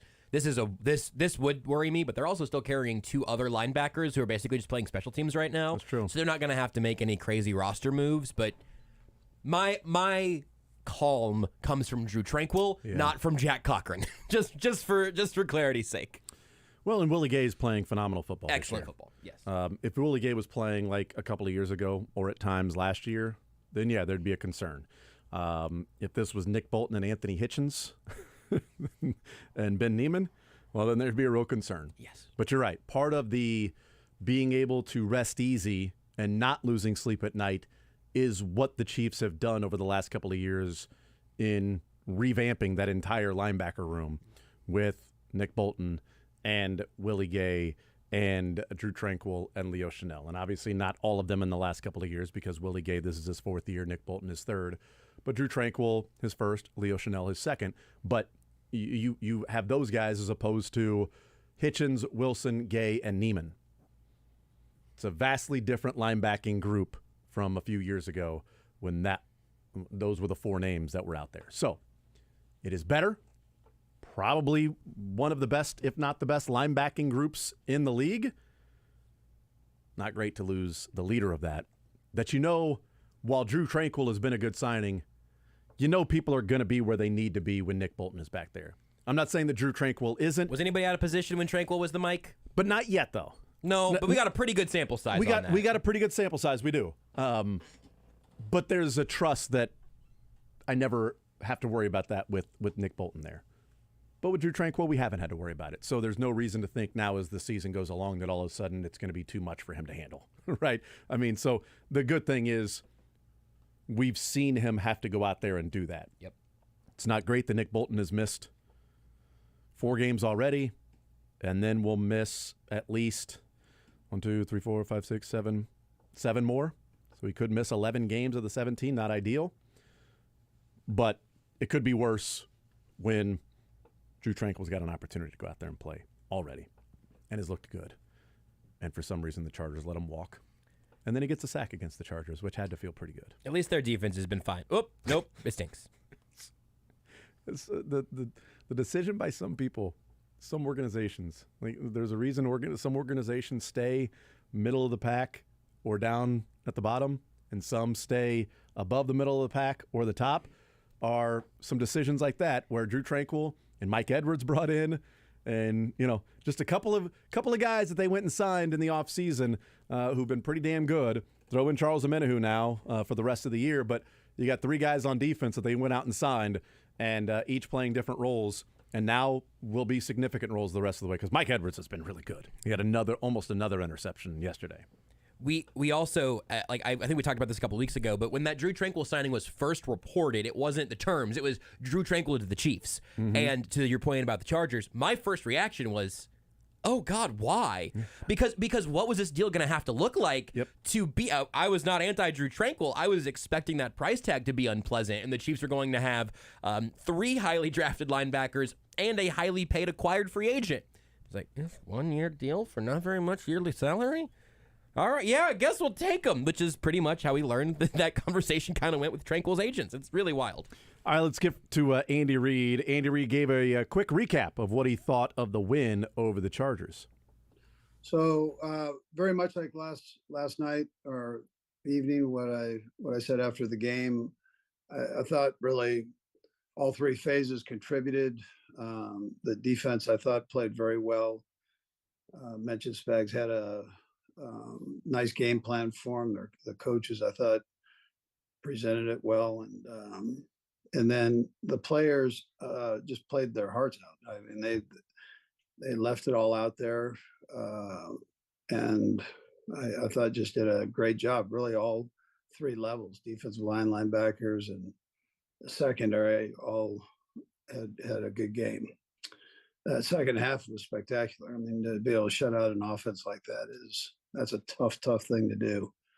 They're very, very gifted, and that quarterback's a pretty sharp guy. So, and then offensively, anytime that you can get that kind of yardage and that many points in the National Football League against a rival team that's a good football team, that's a tough thing again to do. And so Matt Nagy had a nice game plan, and the guys, all the coaches there contributed to that, and then the players did a great job there. So whether it was Pat throwing the football, Kels doing his thing, offensive line blocking, so on. So I mean, all the receivers, it was great to get Quez in the mix. I mentioned that. Everybody contributed, and then getting Omenihu back in on the defensive side, I thought was a nice addition. Getting McCole back in on special teams was a nice addition, and the few plays that he played on the offensive side, he had 11 or 12 plays on the offensive side. So that was a good thing too. So, but all in all, a good win. We're already deep into Denver right now, so we're putting this one aside from a coaching standpoint and working on Denver. But whatever questions you have there, fire away. I'm wondering how quickly they can come up with a game plan against the Broncos. I mean, just like you got to turn it around. It's a quick turnaround with the Broncos from last Thursday to next Sunday. In a moment like that, sometimes you gotta rely even on the old work that you did an entire 2 weeks ago. Dust off that binder. There wouldn't even be dust on it. You could literally set it out in your office. There would not even be dust on it in 2 weeks. Andy Reid continued as Adam Teicher asked him what the message was to Charles Omenihu before he left for his suspension. Yeah, just that he had a place to work out. He was going to stay on top of it. He had really worked hard during training camp. So, I mean, he put in a lot of extra time there at training camp and got himself in good shape, and kind of understood what we were about here. And he wanted to play in the preseason games. He wanted to get enough reps there so he could have a little bit of that muscle memory coming back. And then he busted his tail. I mean, you got to hand it to the kid. When he was away, he worked hard and was able to come back in good shape. Now, I'm not telling you that he's not going to be sore today. I mean, he'll be sore, and but he's a tough kid. He'll work through it. Okay, and your four-man rush was particularly effective yesterday. Something you can put your finger on as to why that was? Well, that's a good offensive line. So, but I'd tell you that I thought our guys worked well together. I thought Joe had a good plan for him up front, Joe Cullen, and we have talent there. The guys I mentioned this last night that Mike Dana, he doesn't get mentioned much. George doesn't get mentioned much. Noddy, all these guys kind of get buried in the mix, but those are all good football players, and not that Chris doesn't deserve the accolades. I mean, he definitely does. He plays at a very, very high level, and arguably one of the best, the best, or one of the best in this league at what he does. So then you had Charles in the mix here. That's good stuff. So, it's a good group.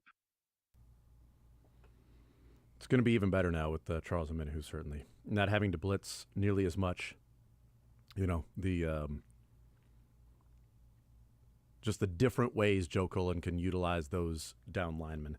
And I was trying to find the play from yesterday where Mike Dana made a huge tackle on a run to the outside that there was a lane that as he got to the numbers, Kelly, if he would have been able to turn it up, it would have been a huge gainer. And Dana got there and tackled him. And it was like, wow, if not for Dana, if Dana doesn't make the tackle, then he might score. And I think that was the possession where they got the interception a couple of plays later. And so just little things like that you just don't even think about with plays. It's like, wow, Mike Dana made that play. But yet the play of that drive we talk about is Omenihu batting the ball in the air and L'Jarius Sneed stealing the interception from Mike Edwards because he's a selfish jerk. Andy Reid continued. We talked a little bit about Justin Ross and the snaps that he got. But Andy says that Justin Ross has earned more snaps as the season has moved along. Yeah, we're trying to bring him along here.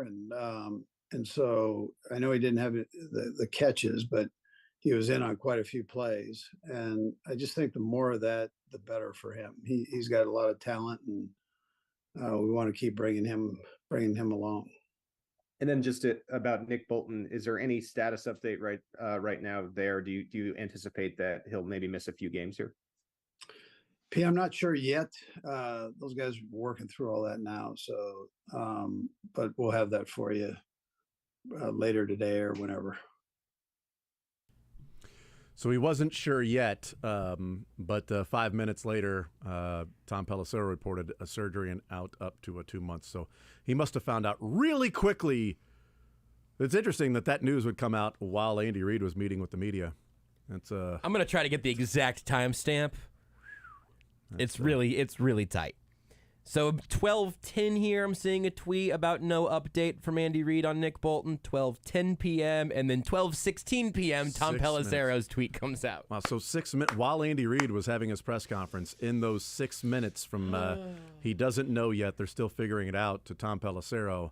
I don't know. Were they figuring it out with Tom Pelissero? Was he in the room with them? They were developing the MRI. Do you have to develop an MRI? Probably not. Andy's like, look, I got to go do this press conference right now. I don't have time to stay. You guys get this figured out. And then Tom's like, I don't know, Rick, what do you want to do? Nick, what are you thinking? Surgery?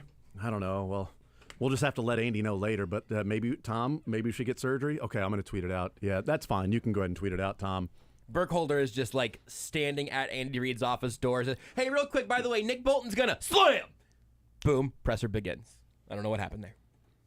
So Andy did not want the rest of the press conference to be about Nick Bolton. So we'll hear from Andy Reid about Nick Bolton on Wednesday. Soren Petro. If he's found out by then. What if he hasn't actually found out yet? We'll get that to you guys. Soren Petro asking Andy Reid about MVS's big day. Yeah. I thought we had good stuff in for him that popped, so we normally have a handful of plays in there that have his name on them. But sometimes the coverage is different. There's a few things that go into that, but he had opportunities today where he ran good routes or Pat was scrambling and found him.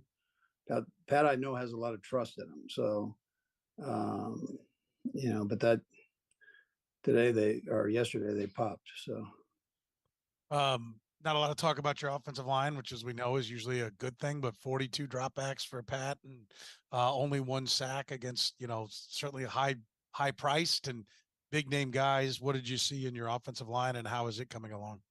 Yeah, good. That's a really good defensive line and skilled and in the pass rush area. My hat goes off to the offensive line.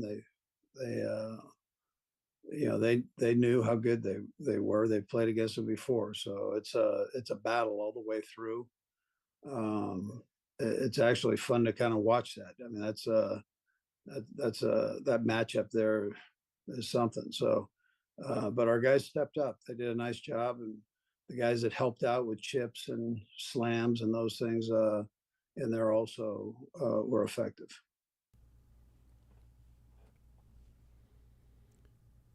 It's interesting they came up with stuff for MVS. Like we had a number of things in there for MVS and they popped on that day. So, and maybe even a little more because Patrick says that he threw to McCole Hardman down the left side in that interception. It should have gone to MVS on that play. And then the touchdown to MVS was Mahomes sent the running back the wrong way. Yep. MVS and Mahomes both said that. Like, sent the running back the wrong way, which sort of go, but then it ended up being okay. As they say. The Chiefs may be the best when they have someone doing the wrong thing in formation. From the Super Bowl to last night, like when someone's just lined up wrong, they score. Maybe they're more disorganized than we think. Maybe that's it. Chiefs in disarray. Here's Andy Reid saying that Kadarius Toney has started to find his footing while staying healthy as the year has rolled along. Yeah, I'd tell you this, Nate. How great is that, man? I mean, he's stacking games, and for him, he's a great kid. So for him to be able to do that, even though he didn't have a whole lot of catches, he had a chance for a big one down the end zone there, and Pat threw it to Kelsey. That he was wide open on it, and so he's doing a nice job for us. And he had a couple plays where he popped, and we didn't see him. So whether it was pressure or Pat just went to somebody else there. So, but he's doing a good job, and I love the fact that he's stacking games here. That's it's great for him, and it's also great for the team.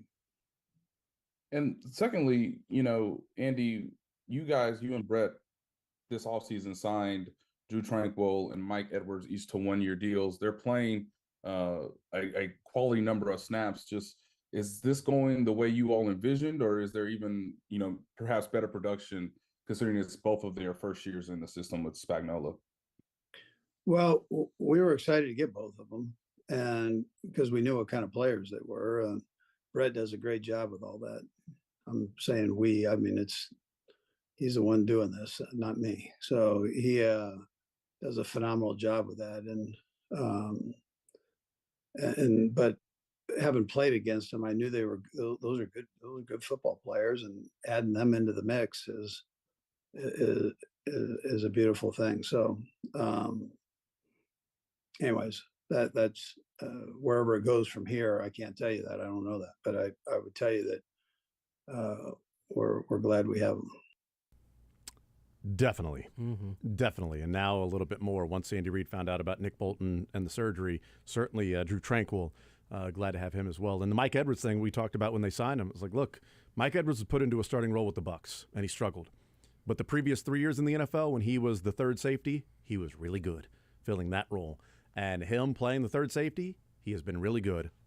Leave him there. Hopefully, injuries and all of that stuff, leave him there, because he's found his role in the NFL. Is maybe not a starter, but as a third safety that comes in and plays, he's good. Quick little thing on Kadarius Toney. He at no point took 3 snaps in one drive yesterday. Wow. He only had one sequence where he was on the field for back-to-back plays. So that seems like that's a gadget guy, right? Like, you're getting run out in specific packages in specific situations. I'm not sure that's a bad usage of Kadarius Toney, but it's certainly not the wide receiver 1 snaps that we talked about some this offseason. And wrapping things up for Andy Reid, Matt Derrick asked Andy about how well the Chiefs' depth on the defense played against the up-tempo Chargers offense. Well, it might have. But I'll say yes. I mean, I don't know how to measure that other than we rotate all the time. So, and we were even rotating during their no huddle stuff. Our guys were getting in and out on it, which was pretty good. But yeah, I would say it does help to have the depth for sure. And on the big play that the Chargers had with Palmer on that 60-yard play, Brian Cook had maybe a similar play to how he had against Breece Hall a few weeks ago against the Jets. Getting him down and keeping them out of the end zone on what could have been a big play. Even though Chargers do score there, is there a momentum difference to you when your defense is able to keep a team from maybe hitting 75 yards on a big play versus making them work for it a little bit more there? Yeah, no, absolutely. Yeah, you don't want to. The big ones, you don't like the big ones, Matt. You said it exactly right. You want to make, if they're going to score, you want them working for every inch of that thing. And I know that's something that Spags preaches. No easy downs. Make it as hard as you possibly can on that opposing team, and takeaways become important for us. That's what we're striving for. We'll ask Nick Jacobs. Go ahead, Nick. Yeah, hey Andy, I'm just curious from your experience over time in the NFL, how rare is it for a passing offense and a quarterback to have 300 yards passing by halftime? I know you guys have been able to do it twice now. You and Pat together with Tampa, and then yesterday. Yeah, no, listen, you could take me out of that mix. Yeah, he does a phenomenal job with that. And when he's on fire like that, that's something that's fun to watch for all of us. And like I've said before, we're lucky to have him here in Kansas City. Darn right. I can echo that. I concur. We'll take a time out. We'll come back and wrap up this hour. Mick Schaefer joins us in the 1 o'clock hour. More Zone next.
I will hang out with Mick Schaefer coming up in the final hour. Learn Funniest Best coming up with Mick Schaefer, KSHB 41 Sports Director. Continue getting into the Chiefs' win over the Chargers, 31-17 yesterday, and getting ready for the Denver Broncos on Sunday to make it 14 straight wins against the AFC West. What's the Broncos' money line? Losing it? It's not high enough. There's no number that could possibly make it high enough. Well, I mean, plus 20,000, I'll put a buck on it, you know. How much would it have to be for you to put like $20 down? Oh, wow. I don't know that's that out of my number price exists. Range. That's out of my price range. Whoa. Sorry, buddy. I don't know what you plus $2.95. That's it? I'll keep my money in my pocket, thank you. Yeah, well, you would lose it if you bet that.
The Zone is brought to you by Guaranteed Foods, official sponsor of Family Mealtime.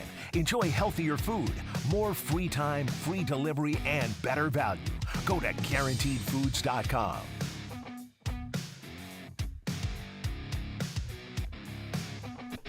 Mick Schaefer, KSHB 41 Sports Director, our guest here for the hour. Here we go. Yeah, that's right. That is correct. Hi, Mick. That's Josh. I took issue with something Yeah. Josh He said was, there, and it wasn't the billionth consecutive year because I No. think that actually might be right. I think that's correct. Yes. You're taking issue with the AFC West T-shirts and hats I'm printing at home A this lot afternoon. of people have been saying that going into this week. Well, they can wrap up the lock it down. They've pretty much done that. division this week. Well, Yeah, they've no, pretty they, much they done that. haven't. Not They even did. close. Pretty much, yeah. It's gonna They've be like pretty much done that. just Yeah. a month and a half. No, they before. pretty much. You guys know about math, right? I had to. I don't I know actually. that guy. You Yes. do. You love those numbers. Math's not my thing, but I did confront the idea that I could get old takes exposed for any of these things, including the way we opened the postgame show yesterday, which was me telling people to start printing the hats and T-shirts. And I'm comfortable with that. If the You're Chiefs good? blow it here, here's the thing. It's like the Stephen A. Smith rule. If the Chiefs blow it, I get mad at them. I don't say I made a mistake. Yeah. I say the Chiefs let me down. And everybody, they're not looking at you at that point. They're looking at the Chiefs. That's exactly Yes. right. That's exactly Yeah, right. right. They are absolutely looking at Josh for jinxing it. to project. Projecting the anger. The But frustration. Josh isn't that's the there. only one. I've heard a lot of people saying, "Well, they can wrap it up this week." Well, no, they Well, I've said that can't. too. Yeah, I said that. I tweeted out that Maybe it's Vegas just should go people ahead in and this pay room. out. Vegas should pay out them those that have the Chiefs winning the AFC West. You didn't get great odds on it, but if you had the Chiefs winning the AFC West, go ahead and pay it out. Yeah, I'm it's fine. gonna have to figure out if I can get us some 2023 AFC West Division Championship hats by the end of the week. Well, I you think I can- have some connections. You can. Okay, great. I love that. Would love it by Friday. That'd be great. The Chiefs, according to my calculations earlier, have like 4 games left to play this year. I for whatever reason, I spent like 2 minutes saying that they have played 8 games. Really? Yeah, because I was like, well, there's 7 games, and then somehow 7 turned into 7-1 in my mind. So I'm like, 7-1 and 8 games. No, they will be this time next week. I'll be saying 7-1 and 8 games through the season. But they played 7 games. They have a 3-game lead on the Raiders, in which they play 2 against the Raiders. The Raiders would have to beat them. Would have to in the final 10 games be 4 games better, while having 2 against the Chiefs. The Chargers, Or maybe they're just 3 games better and they sweep the Chiefs. That's, I mean, there's the math. I'm going to write that in my diary. And then there's what's going to happen. Mick told a funny joke today. I laughed. Mick was very funny today. Mick is typically funny, but Mick was funnier than ever today with his joke about the Raiders. I wrote it down. It's in my diary You now, did. so it's going to be something I remember from this day. Your diary is also your snap count chart over there. It's right next to Kadarius Toney. He got 13 snaps, and Mick Schaefer told a funny joke. That actually is what I would expect your diary to sound like. Now that you've said that out loud, like if all of a sudden you broke out a little book and it was just your day-to-day thoughts, it'd be, I really think Drew Tranquil played some good football. Mick was funny today. That's perfect. That's right. Rasheed Rice is really coming on strong. And so is Mick Schaefer. Mick Schaefer had a funny Raiders-Chiefs joke. I'm going to do another lap around this diary. How funny it was. It was so good. But come on. The AFC West is I'm just talking about the math. Okay, for me. The Chiefs could technically lose their next 9 games. Is it 9? I can't even do the 10. 10 more games. Yeah, they've only played 7, Mick. Idiot.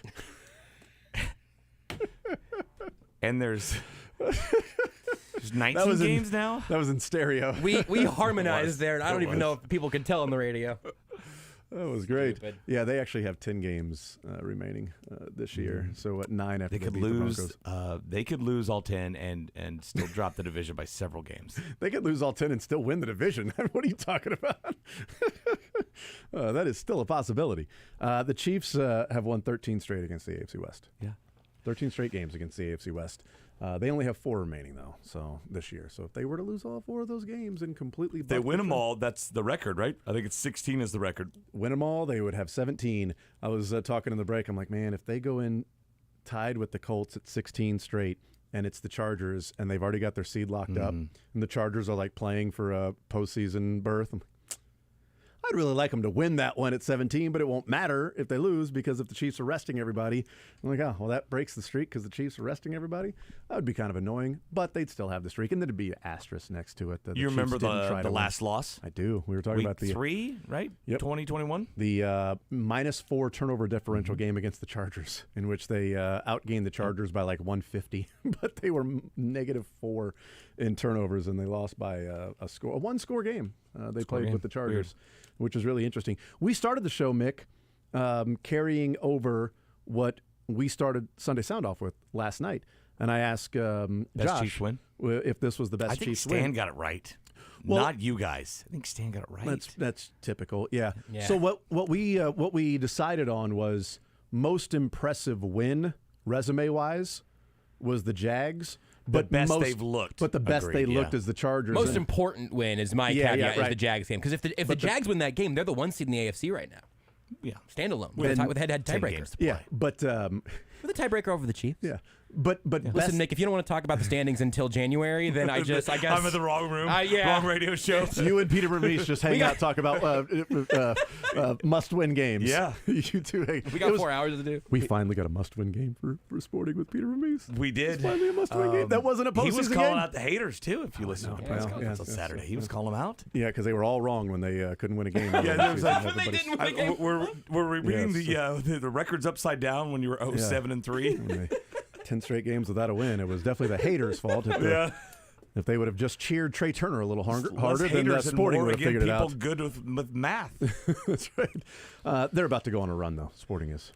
Well, they could absolutely do They're it. about to go on a run. It's the biggest crapshoot in the world is the MLS playoffs here. Mhm. St. Louis is going to be so upset And when I Sporting love- goes in there and wins. I love just the random one-off. You know what? This round we're going to do a 3-game series.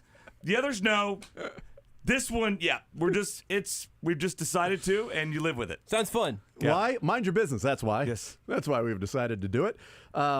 But what do you think of that assessment? Like the best win in terms of what I mean, Jags, but like It the didn't best seem they that way at looked. the time, right? The Jags just week 2 of the 'Cause season. What are they going to be? The next week they lost by 20 to Houston. That win keeps getting better and better. Yes, but they did look That's right. Yeah. good yesterday against the Chargers, which is It's the sort best of shading all my- 3 yeah. units have looked, right? Yeah. Special teams was perfect. You even had a return in the game. Right, yeah. Although I feel like a couple of those punts he should have, touched. I know you don't like humans being back there on punts, but I feel like he could have saved him some yardage. Somebody tweeted me, was like, but you don't want a punt returner, because I put, welcome back, McCall. It's like, you don't want a punt returner. Still don't, Still but welcome don't. back, McCall. Hey, welcome back. Yeah, still don't, but welcome back. That was a cool 50-yard return. That was great. I don't think the Chiefs needed it, but that was awesome for you. Yeah, and then the defense throwing a shutout in the second half, allowing 100 total yards or something like that, and the offense, putting it together at halftime. I'm like, just one of these times can Mahomes just not double his stats in the second half of a game he just goes off on in the first half? Of course, he didn't. No, he did not. But they got the good touchdown drive at the end to seal it off, seal the game away. So that was the best the team has looked this year. You throw the Bears game away because it's the Bears. I mean, and I'm sure you've run the numbers. Chiefs have already won the NFC North. They did, yes. I started watching the game at halftime, and I have no recollection of the first half, and I'm a little concerned because Mahomes yesterday? Mahomes threw for only 103 yards, and they scored 7 points in the game against Defense the looked good Chargers. again, though. I mean, Against that- again. Yeah, they won 7-0. They won 7-0, but golly, man, 100 yards passing for Mahomes against that defense and scoring only 7 points. So somebody told me there was a first half of the game that took place, but I was watching the Colts and Browns You know what happened in game. that first half? He threw an interception. Yeah, I was That's what watching. happened. I was watching the Colts and Browns game because that was the most Marquez important one. wide. Oh, I know. Oh my God. Did you guys get phone calls about that? I told Dylan. Probably. I told Dylan that's the type of thing that we would get phone calls Yeah. about with absolutely no power whatsoever over that situation. We reached out to the NFL. I don't know because this is the year of the 3 p.m. kicks for the Chiefs, right? That's next week's gonna be their 4th. And this was a 325 kick too. 325, and I mean those are 2 middle of the road teams at best. Yeah, it's going down to the wire, but every other game in the NFL goes down to the wire. So I don't know if that is an NFL pushing that button because there's only a couple games going on, or if the TV station in town had the option of taking that game. I don't know. I'm that they guessing did. this. I'm guessing it's the first. Yeah, there's no way that they would have had the NFL option took, to do or that. CBS took control. Local would have immediately said, no, we're not playing this thing. We're doing just the Chiefs. I would have to guess there are 3 different levels. One where we're just going to go to that Colts-Browns game, or 2, we're going to have the 2 box, we're going to see both, or 3, it's a local market. It's the Super Bowl champions. Taylor Swift is in the house. Yeah. We're keeping it here. How are you watching that game when Taylor Swift was at a different game? Who cares about the Browns and Colts game? Right. People care about Taylor Swift. There were Browns and Colts fans mowing their yards at that point, not caring. We're Browns and Colts fans that we're going, I want to watch the Chiefs and Chargers. What are we doing here? But yeah, but let's bring in Gene Steratore. They actually What's going on in the you, corner? They said you need to see the finish of this Colts-Browns game. And I tweeted out, if that Colts-Browns game was finishing on an alien spacecraft, I still would not need to see it, nor want to see it. We're good. We'll just... If the Colts and Browns game was finishing in my backyard, I would close the blinds. I'd look outside. I would, why are they playing in my backyard? But also, I don't care about that game finishing. I'm worried about whatever's going on in the house. Doesn't even matter what's going on in the house, right? The calls from it. What if the from Colts the and Browns players were all Swedish bikini models? Is it a Colts and Browns game that's playing? Is it the in your Colts? backyard? Are the Colts wearing the uniforms they were wearing yesterday? I'm not in. I don't want to see it. Bikini uniforms. Closing the blinds. Black helmets. Close the blinds. Turn off the Chiefs. We've seen them win plenty of times before. It's the AFC West. Another good one. If I have a chance to watch Gardner Minshew in my backyard, I'm going to look. Sorry, honey, I got to go mow the lawn in the backyard real quick. You'll never believe this NFL game that's going on. First of all, it's in our backyard. Second of all bikini models. Yeah, sure, Mick. But it's 2 middle-of-the-road teams. Okay. It's coming down the wire. No, thank you. And Gene Steratore has some things to say about it.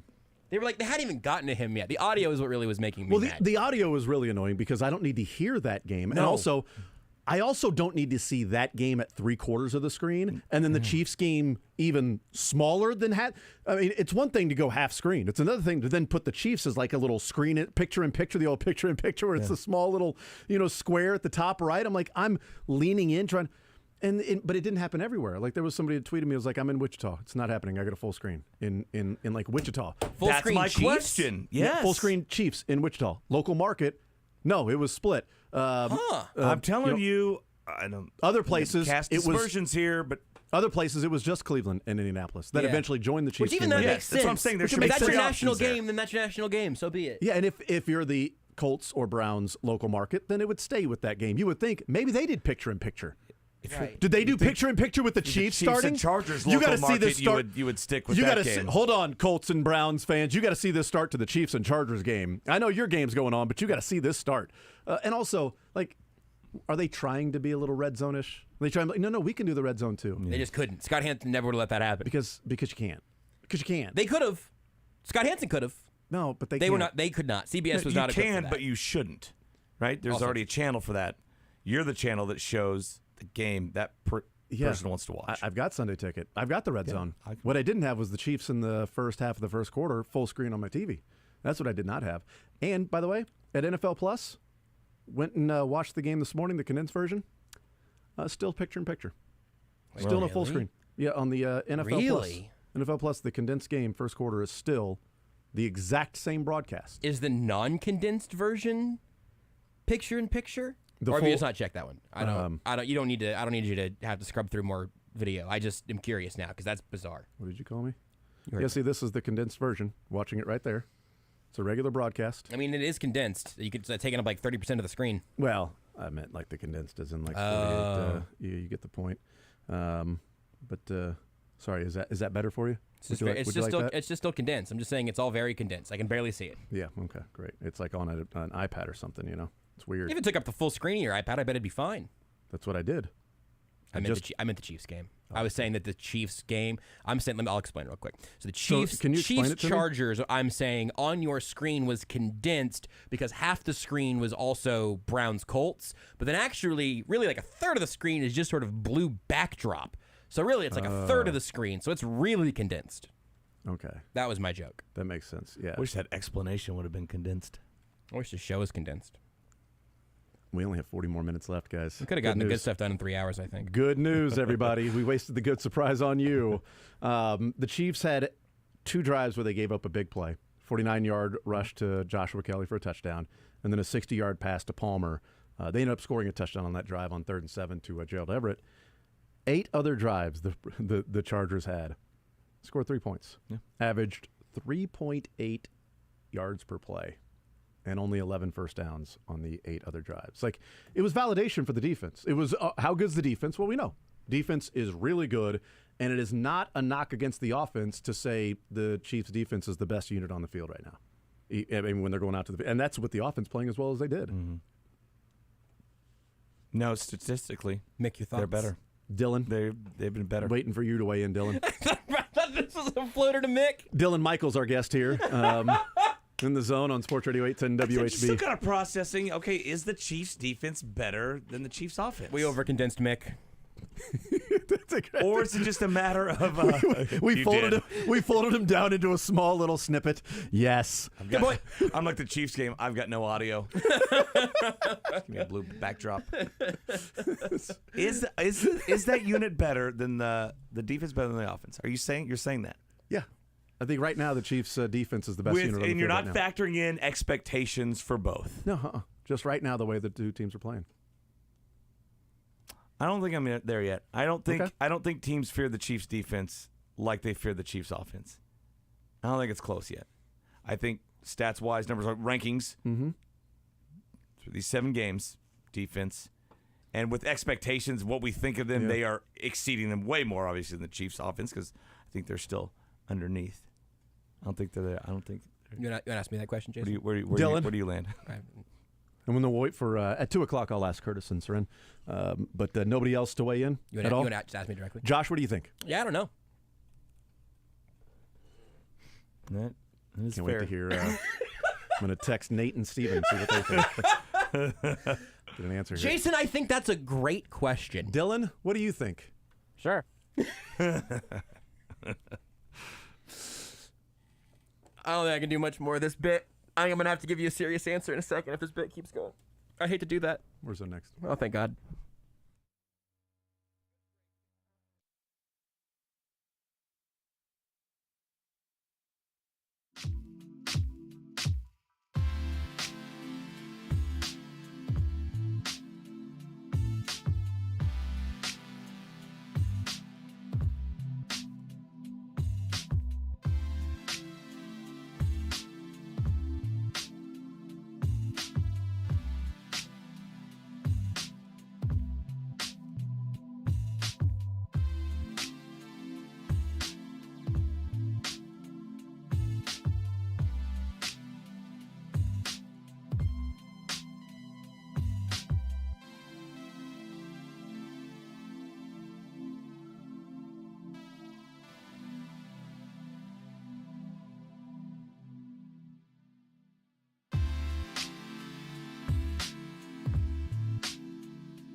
All right, we continue right here on Sports Radio 810 WHB. A little Learn Funniest Best here, presented by Pyramid Roofing. For a free estimate, 816-966-1101 or pyramidroofingkc.com.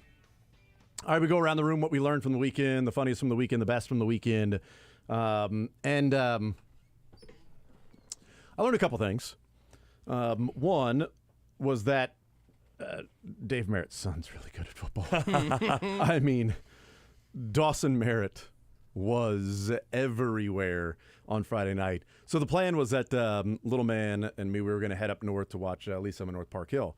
But some plans fell through, so we're like, all right, well, he still wanted to go to a football game. So I'm like, all right, well, let's go around the corner and check out the Blue Valley West and Blue Valley game with Nagy v. Merritt.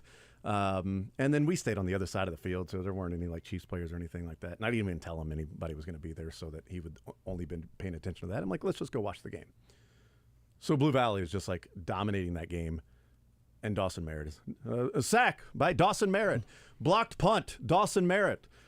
Safety tackled by Dawson Merritt. Fumble recovery, Dawson Merritt. I'm like, good God, is he the only person that's playing? Are they all wearing his number? Who is this guy's dad? Is it odd that an entire team is named Dawson Merritt?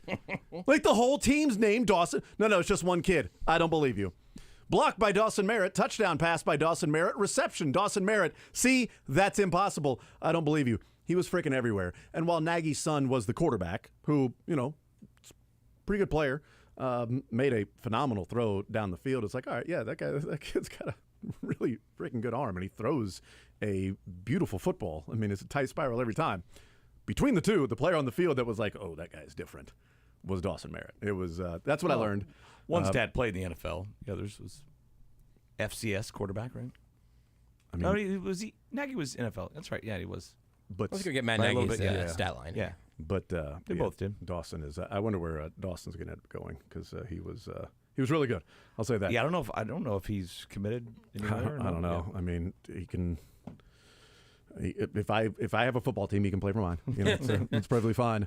The other thing I learned was apparently the every lyric to the "I Want to Get Him Back" song. That I learned that I know every single lyric to the.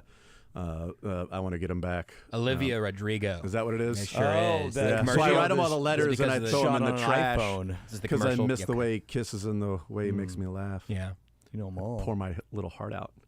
You do know this song. This is unrelated to the commercial. I picture all the faces of my disappointed friends. He's just bumping this in the car, driving in today. I want to get him back. The next part's also what I don't remember. I want to make him real bad. I don't remember the next part. I want sweet revenge. I like her. First album was good. Second one's also good. She penned a song that's not about a boy or a breakup or something She's like that. She's like 19, so no. Yeah. No. Is Taylor Swift? Well, she's only 34, so no. Wait till she hits her 50s and gets into that sweet spot of talking about life. When she gets like a checkbook and, Well, I was drunk the day my mama got out of prison. Kelsey. This is the Swift version? Crazy. Taylor's version like of the Cash. perfect country western song? Yeah. What did you learn, Josh? I learned something so silly. This is from the excellent Twitter account, Weird Medieval Guys, at Weird Medieval on Twitter. So the Old English word for hedgehog, hirschon, or urchin, gradually fell out of use in favor of its more descriptive modern name for hedgehog. Although not before it was adopted into sea urchin, our name for the spiniest creature in the sea. So the original Old English word for hedgehog is what was then brought over to sea urchins. I don't know what that has to do with like Old English children, street urchins and whatnot. That leg of it I have not yet found. But now we know the connective point between hedgehogs and sea urchins because urchin was just a word for these hirschon, these spiny little guys. That's what I learned this weekend. Good for you. Thank you. Yeah. I learned I don't care about hedgehogs and the origin of the name. Well, I do now. There you go. Thank you, Mick. Mick, what you learned this week? I learned that Jim Gaffigan played major college football. Yeah. He's a wide receiver for Purdue. I forgot. I learned this a long time ago. I just learned this. Really? Wide receiver for Purdue. Look him up on college football stats. I don't know if he ever had like any. headshot or whatever is so funny. Yeah. What? Legit. He played for some other school as well. Did he have hot pockets when he was in school? I thought he was a wide receiver, but That's he's a wearing number 60. 60 there. That's a good point. I think he was closing down pockets. It was a hot pocket for opposing quarterbacks. I get it. Or Makes maybe total he was sense. an offensive lineman who was trying to keep that pocket cool. I don't know. Makes total sense. Man, I did not know that. I learned that today. Yes. That's good. So I've learned about hedgehogs and gaffigans. That's great. And urchins from the sea. Yes. In Scottish, gaffigan means hedgehog. It's the kidding. word for hedgehog. It's true. Yeah. It's the Latin version. Yeah, that's the Latin Scottish. Scotch-Romanian. Oh, it's the odd combination. So my parents. Dylan, what'd you learn? This might be a little old, but I learned that it's hard to rhyme for some NFL players. So I'm going to give you guys a little bit of a hint here. Okay. Actually, I'm going to give you guys the question, and I'm going to give All right. you less of a hint than he has. Driving to Reno with blank Tarantino. I saw this. Yeah. Quentin? Yeah, I mean, it's Quentin. Okay, here we go. Wish I could help. I really do. But if you can buy some time by spinning the wheel. I'm gonna spin it. Yeah. Yeah. Well, there it is. The only letter he needs is Q. So spinning the wheel was pretty bad to begin with. No, I'm sorry. No. Wish I That's the only letter that wasn't revealed. He had everything except who for is the this? Everything except Who's this the person? Q. I honestly And it's didn't, Wheel of Fortune, I didn't take it? find his name, and I think I purposely did that. He's a 'cause- former NFL player? Yes. Rashad Jennings. There you Oh, go. yeah. Oh, yeah. Yeah. He maybe not familiar with Quentin Tarantino, the name Quentin. I don't know. There's plenty of Or just like rhyming. how Q's have used right after him. I don't know. Yeah. There's plenty of people on Wheel of Fortune to see videos of. They're like, how are you it's like not every week? What do you do? How are you not answering that? I'm going to spin again. Yeah. Jay, no, idiots. Jared Allen is staring a hole through this man as he's spinning the wheel. It's a great video to look at because Jared Allen is about to come across the table, it feels like. And he's winning by a lot as well. So He's so annoyed, even though he's like, no, I actually want you to get this right. The funniest of the weekend for you, Josh. I also have audio. This is via JJ Perez on Twitter. He covers UTSA football. And yes. UTSA apparently put rat traps with cheese in players' lockers this week to symbolize not taking the cheese leading up to the game. One person who ended up getting nipped, head coach Jeff Traylor. Did I hear right? You smashed your finger on a cheese trap today? Yeah, we passed out about 112 of them. Loaded them all up. No, we unloaded all of them, but one of my smart aleck seniors loaded his back up and put it up on the podium where I speak to the kids, and I put my hand there, and it's it looks like my pinky got smashed by a hammer, but it would have killed a lesser man. But I'm okay, JJ. I appreciate you Asking, I think that's what the audio. I appreciate your he would have killed a lesser Would have man. killed a lesser man. That's a great line. That is one of the most college football things I've Yes. ever heard. An incredible commitment to the bit, and then unfortunately it bit the head coach. Oh, I see what you did there. Those yeah. things are mean, man. Yeah, I don't really bleep with that. I don't need that in my Well, life. I've set mouse traps. I'm just assuming that the rat traps are bigger. They use the phrase rat trap. So Yeah, they that, did. I was thinking of a mouse trap. It's like a rat trap. It's like a squirrel trap. I'm guessing it's big and terrible. Those mouse traps will they'll damage a pinky too, though. Absolutely. What was the funniest for you, Mick? The funniest for me was that they set a line, an over-under on the Iowa football game at 30.5 that I was just a sucker for. Oh, no. And I was like, there's no way the 30.5 is going to survive. I will definitely take over Iowa. And they weren't even close. We're 8 points short. They weren't even, they were 8.5 points short. Oh, yeah. Because it's 30.5. 30.5. 12-10. 12-10. And even had they scored the touchdown, right, that got taken away from them on the fair catch call or non-call, they would have probably gone for 2 and gotten it. It would have been at 30, and I would have been so mad. And it still wouldn't have gone over. Iowa would have won. That would have been better for Iowa fans, but still wouldn't have gone over. Oh, man. I think that was like the new Historic record low, right? Historic total. I mean, next week, I don't know who they played. One of these. Northwestern next week. It could be 28.5. 5.5. There's got to be a number. I'm going to look. 5.5. That's I'm going to too go the low under. They've for got to have even the Iowa football. They've got to have the over out there right now. Yeah, I'm on it. Are you? Yep. Already on it? I'm working on it. Okay. You're already working on it? I don't know why we do this. I could. It's. I don't know. I don't have one up here yet. Actually, Oh, really? I'm on DraftKings, but You don't? you can just keep doing the segment. And I can let Well, you know that's when I find because they're off this week. Nah, so that's the 4th. You're right. November so it's the 4th 4th. is Iowa Northwest. Iowa coming off a bye. I mean, that could be fireworks. Yes. They get a whole extra week to game plan. Again, I'm taking the under on Iowa this weekend at 5.5. This weekend, yeah. Taking the under at 5.5. Dylan, what was your funniest from the weekend? I changed it. I was going to do the slap fighting celebration that Donta Foreman did, but I just came across Mr. Beast in a full Tampa Bay Buccaneers uniform on the sideline. Anytime a grown man that's never played a sport professionally wears the full uniform of another team, I find that absolutely hilarious. So is he a Mr. Tampa Beast. Bay fan?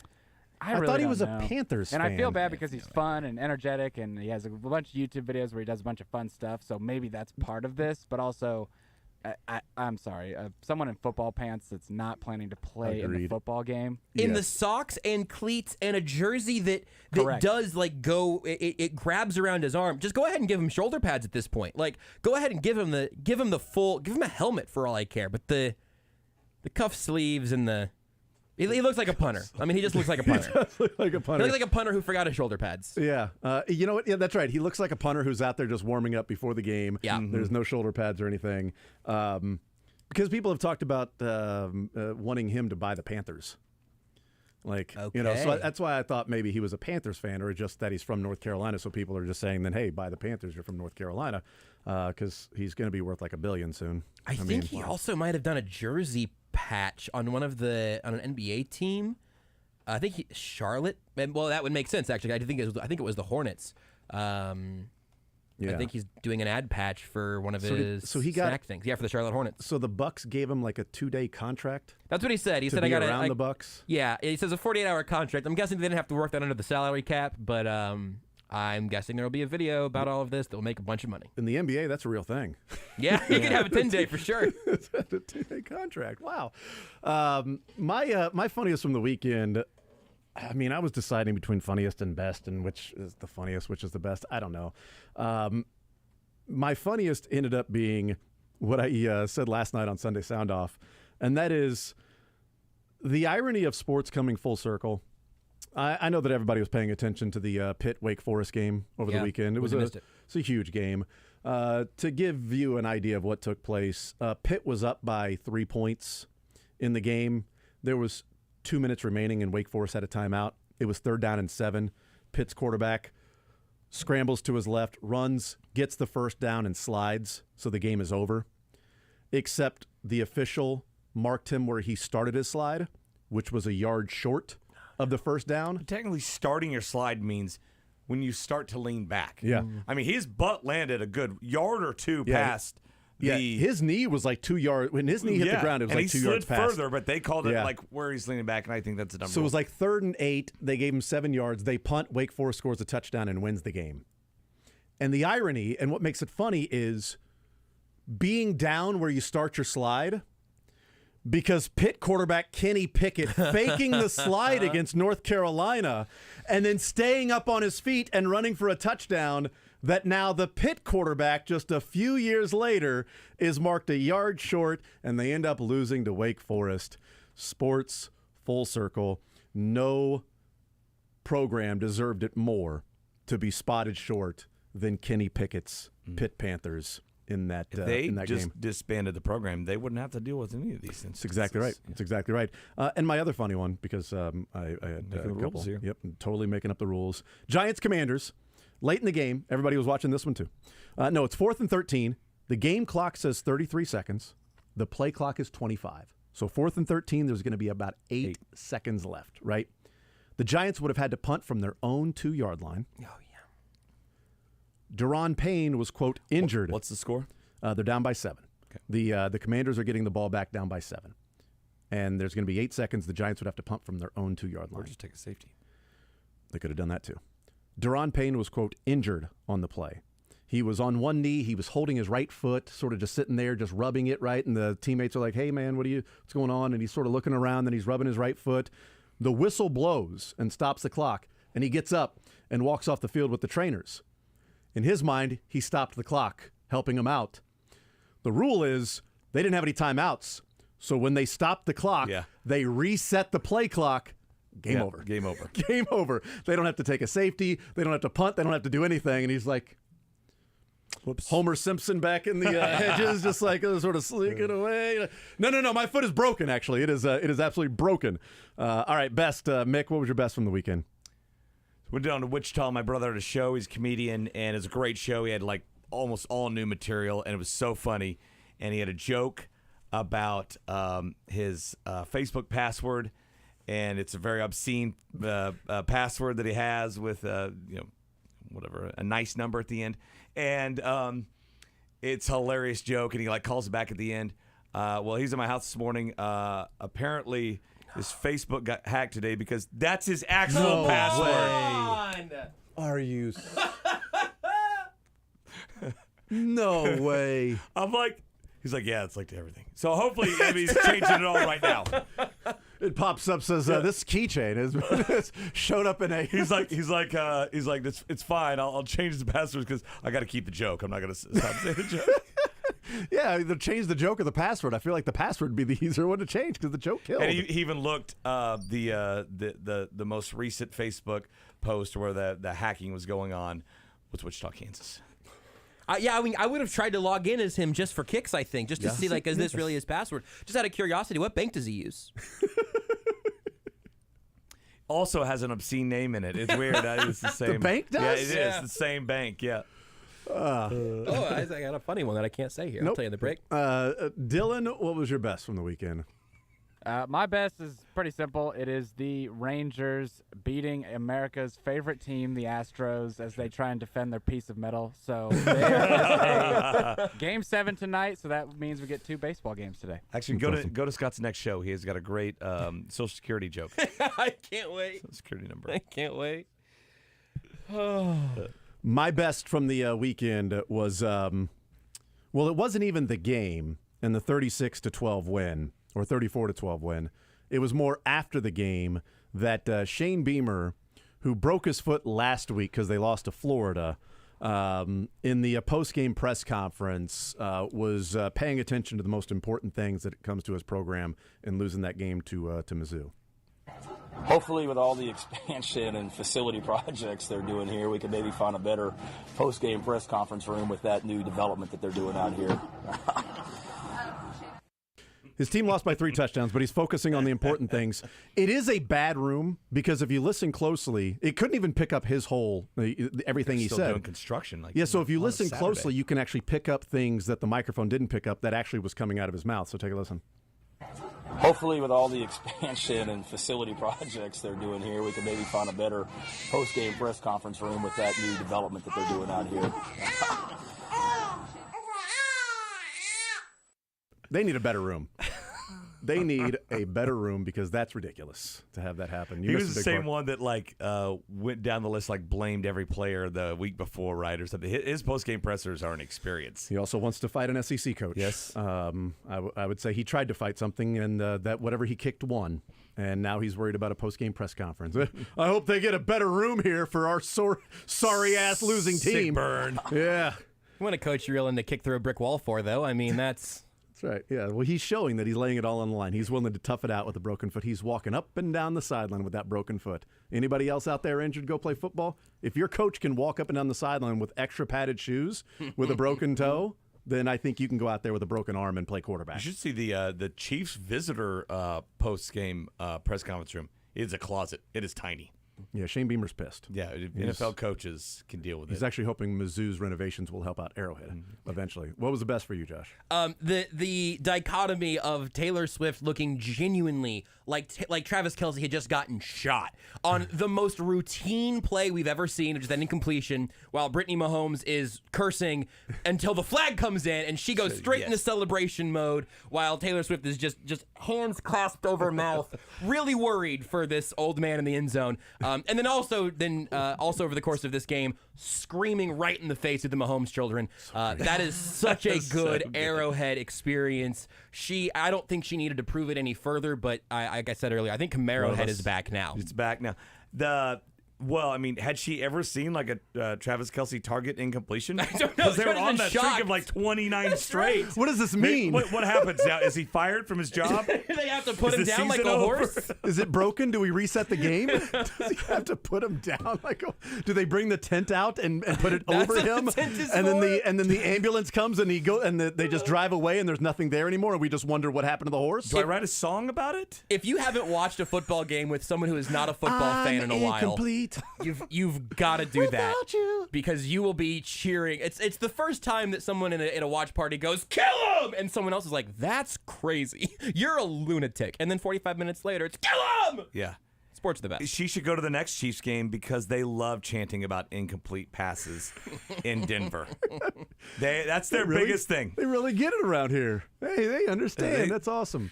When she combines the curse word screaming at the baby. Yep. That's the moment. She might as well drive To be the Camaro. fair, the baby had the headphones on, had the Drew Brees kids' headphones on. That's why she screamed. She wanted the baby to hear Fine. it. Bronze, you will listen to this, damn it. Okay? Whether you like it or not, Bronze, you are going to hear me scream. All right, we'll take a time out. We'll come back and wrap up the show next.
I think the bigger upset is that neither a learned, a funniest, or a best was used on the graphic that CBS used with Taylor Swift in attendance for Travis Kelce, 99 yards per game. We were laughing at your response to that. Left to his own devices, 46.5 yards per game. What do you mean left to his own devices? How is that not great. a learned, a funniest, or best? It was by excellent. Anybody. No, It was I tweeted it out. 12 and chances. Already got my dopamine hit from that. Oh, okay. Very good. Good for you. You know what else makes me get a dopamine hit every time I look at it? What? My ring from Ruback Fine Jewelry. Is that true? It's true. And I got to tell you who gets the ring. Of course, listen, how can we not shout out Travis Kelce? I never got a want to ring get from bored. Taylor Swift? I never want to get bored talking about Travis Kelce. So he gets the ring from yesterday. It's brought to you by Ruback Fine Jewelry. You can check out their new location opening on November 1st, 913-649-8811, or visit the website at ruback.co. I don't know what Travis Kelce's order of operations is ring-wise. I think there's a chance for a third one with a Chiefs logo on it. I don't know about him and Taylor. I'll leave that to them.